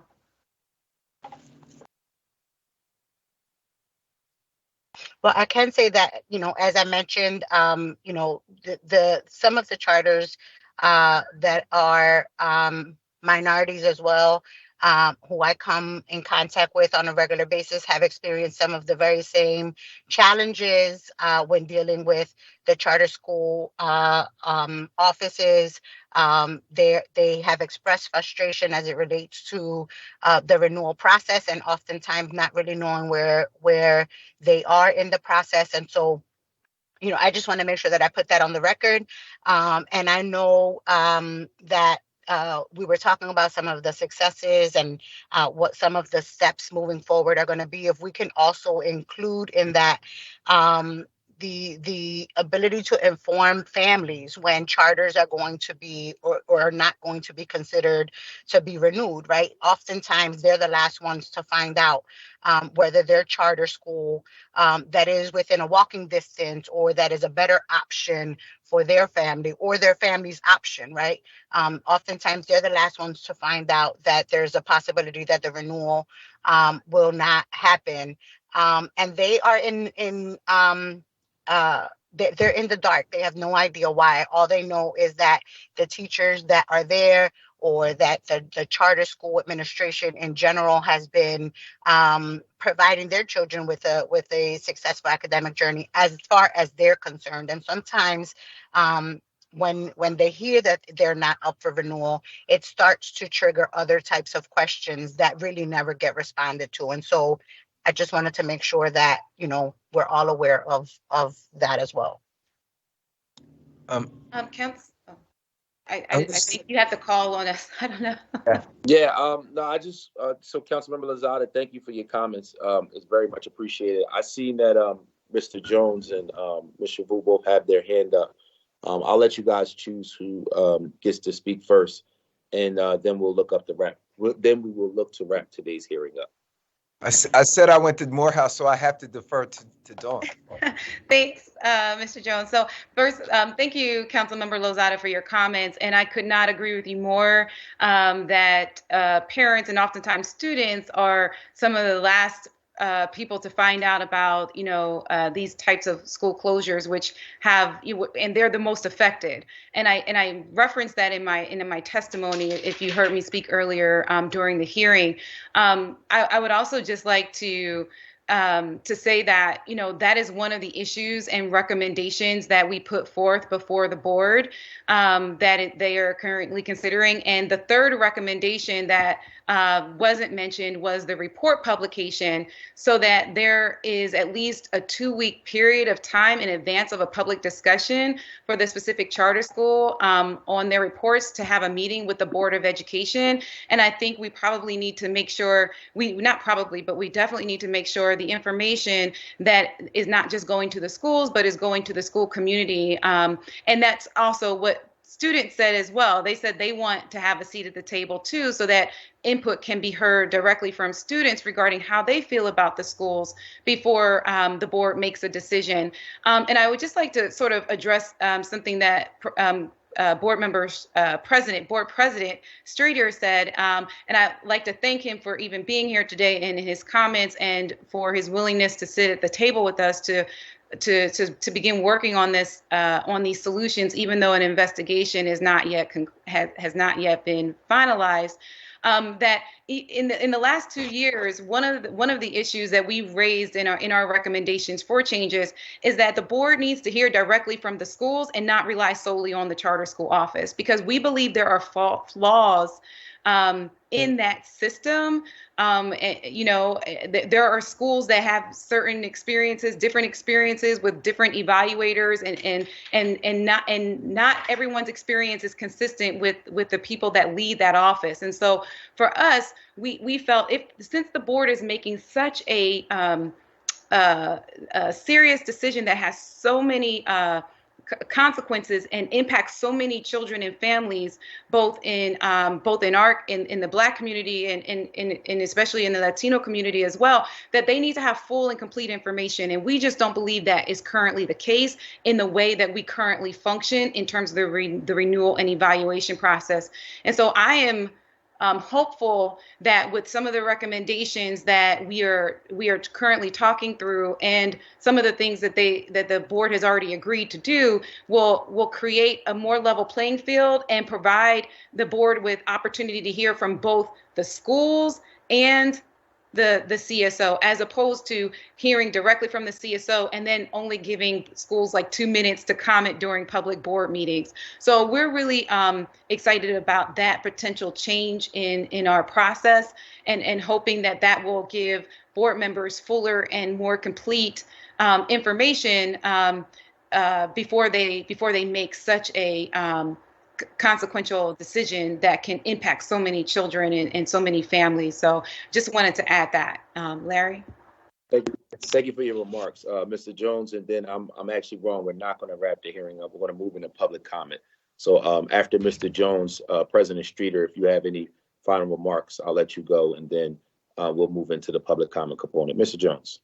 Thank you very much. I just wanted to say that I think it's important that there's some context to answer what Councilmember Lozada said.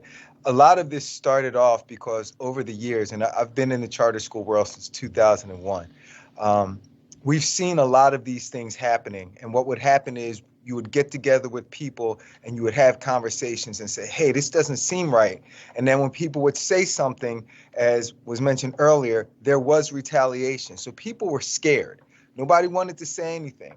And so we got together because it was just a few people that had been having this conversation and seeing these things happening, and people started talking. And then where 4 people were talking became 6, became 8, and then everybody got together and said, we've got to do something.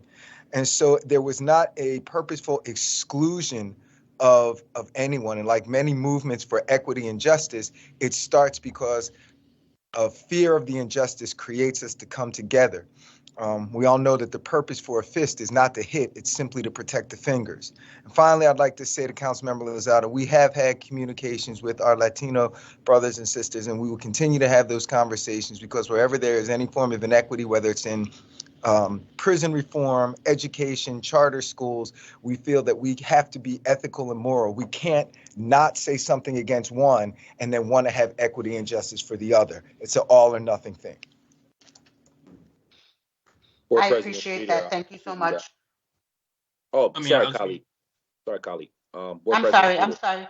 I just wanted to say thank you, thank all of you, right, for your reply. I was getting on my providers for not being present here, supporting all of you and in this fight, because like I said earlier, we experience many of the same things, and someone in their testimony mentioned that families should have the right to choose, where they feel their children will receive the best academic journey and the best academic support. And for some of them, charter schools are those schools.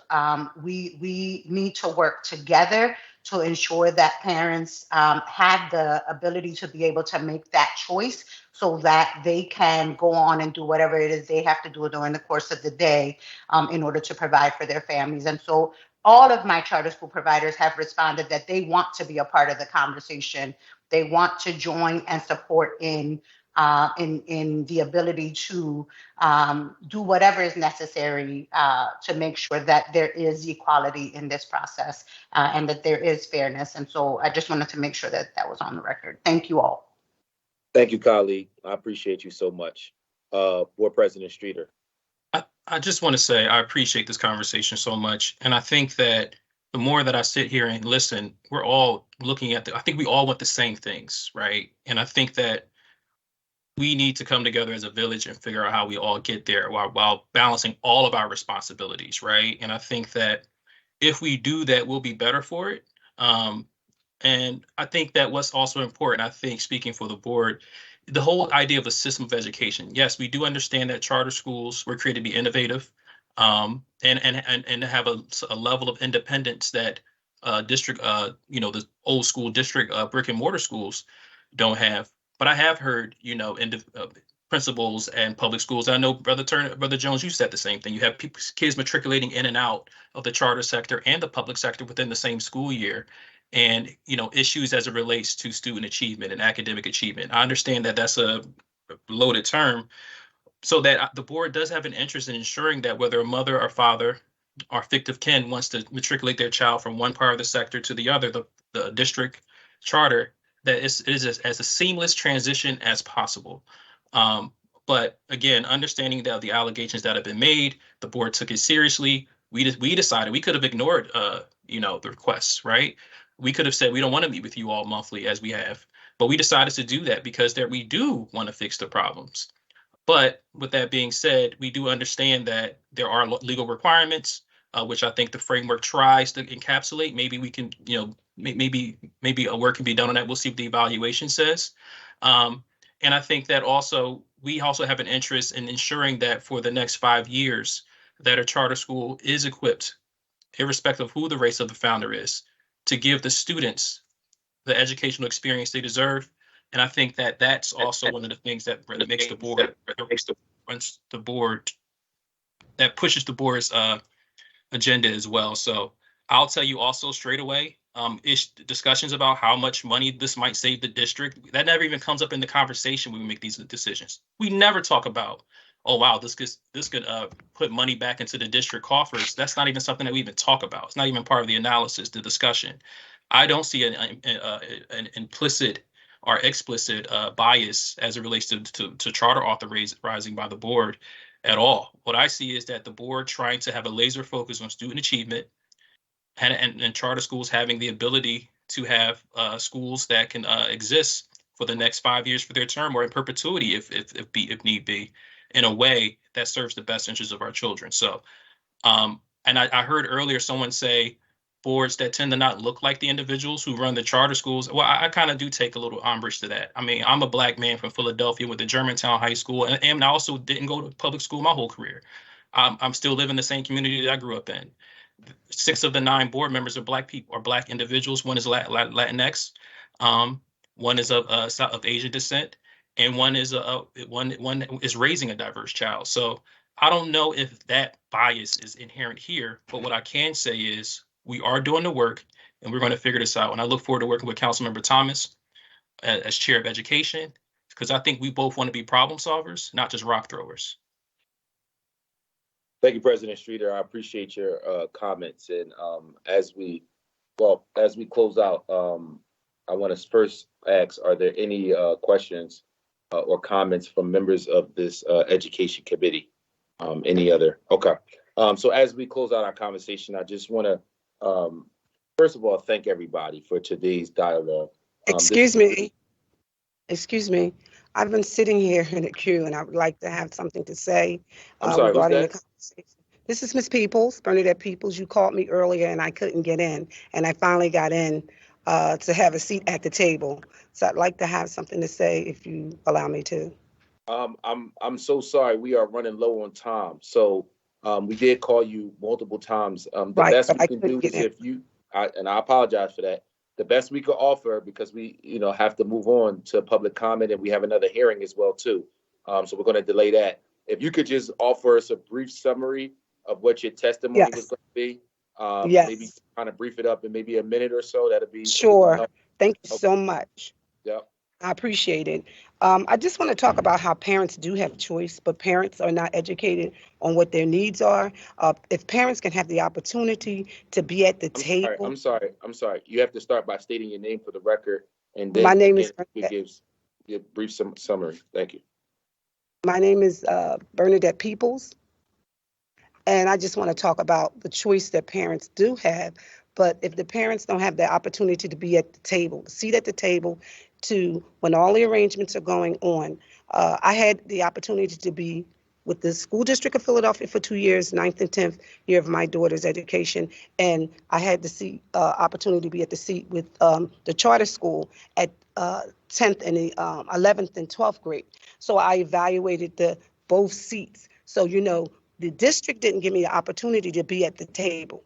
The universal companies gave me an opportunity to be at the table so I can be along, learning this process, learning what parents need to be educated about what's going on so I can stay there to help my child. My child had some issues. So they carried me along the way to get me to be able to come and speak at these type of meetings so I can learn. We can never learn if we're not with you, because we don't know.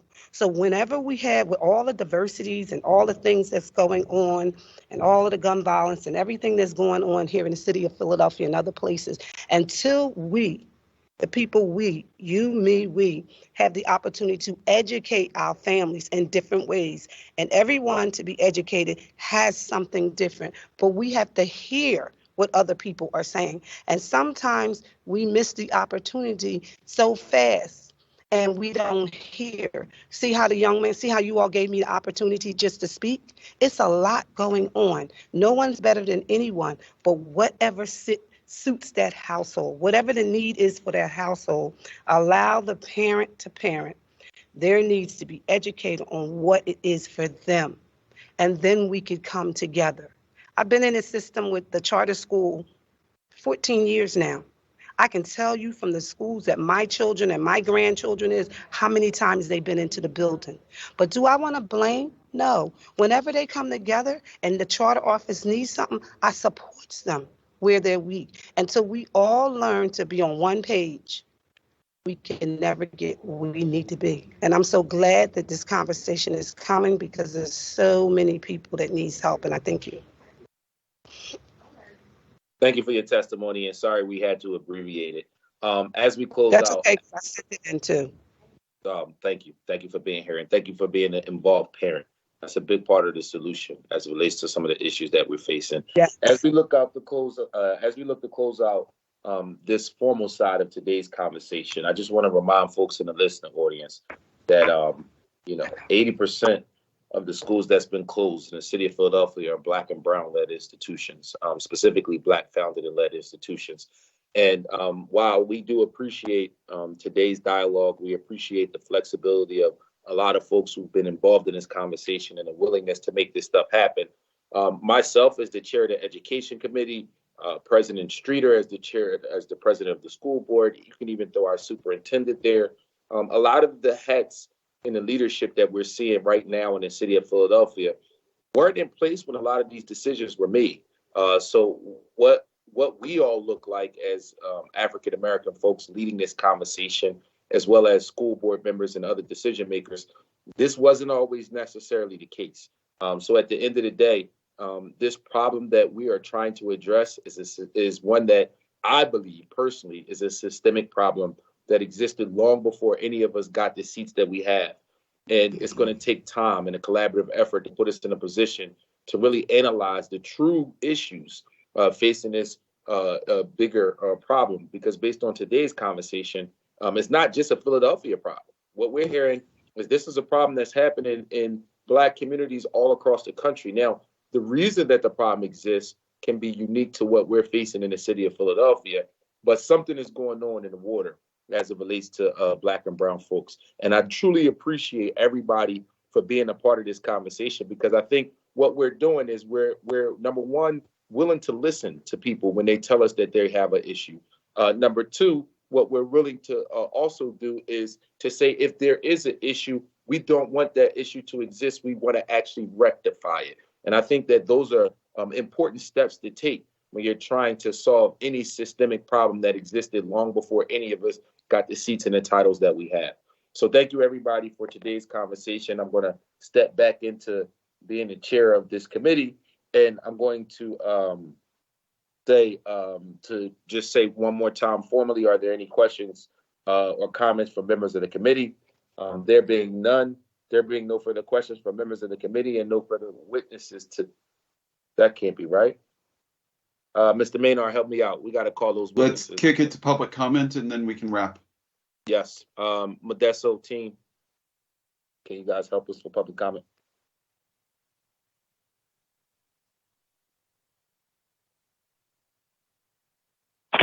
Hello.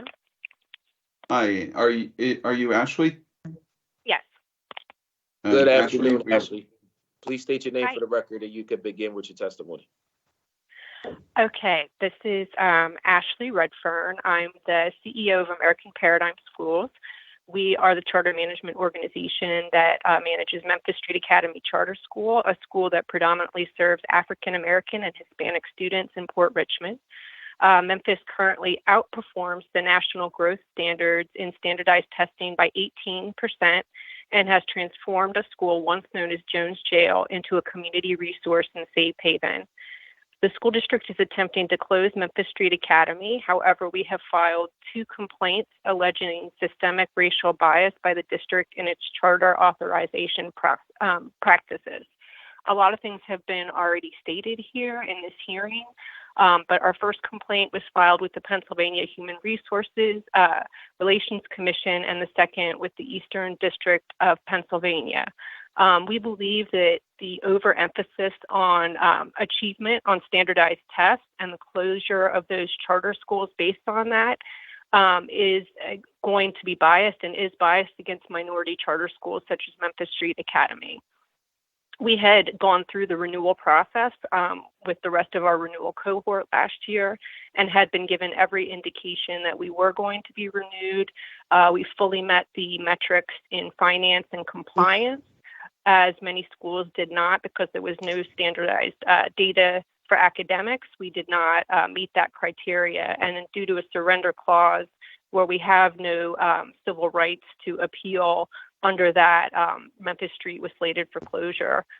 In light of all of the investigations and things happening, we're really requesting to keep having conversations about Memphis Street, given that our recent test scores show the emphasis on growth would put Memphis Street overachieving and really meeting all of the academic needs of our students, as well as being a safe haven in the community.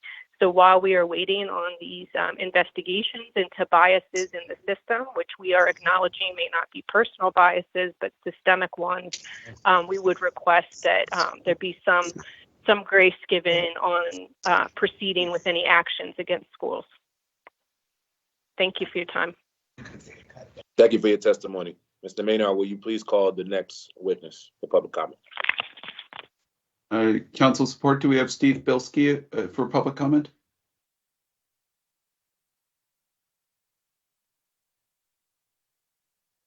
Fortunately, we couldn't contact Steve. There will be no public comment for the rest of the day. Thank you. Mr. Chair, with that, we are concluded with public comment and good to wrap. Thank you, Mr. Maynard. Let's try this one more time. Any other questions or comments from members of the committee? There being no further questions or comments from members of the committee and no other witnesses to testify, I will ask that if anyone present in this hearing whose name has been filled to call that wishes to offer testimony on a resolution being considered today. Hearing none, I want to thank all the panels and witnesses for their participation today. We value your opinions, and this concludes the business of the Committee of Education. We will now recess the hearing at the call of the chair because we do reserve the right to revisit this conversation in the near future based on the findings that we anticipate happening soon. Thank you, colleagues. Thank you to all the panelists. Thank you to the school board president for participating today. And most importantly, thank you to the teachers, the educators, the people who work with our children on a consistent basis. And I honestly, what warmed my heart is having the young people here. So anytime we can have young people participate in our dialogue, I always think that's great. I didn't get a chance to ask them questions, but I'll catch them next time. So young people, I'm looking for you. Thank you, everybody, for all your hard work. And colleagues, thank you for hanging this one out for the last couple hours. We very much appreciate it. Have a blessed day, everybody.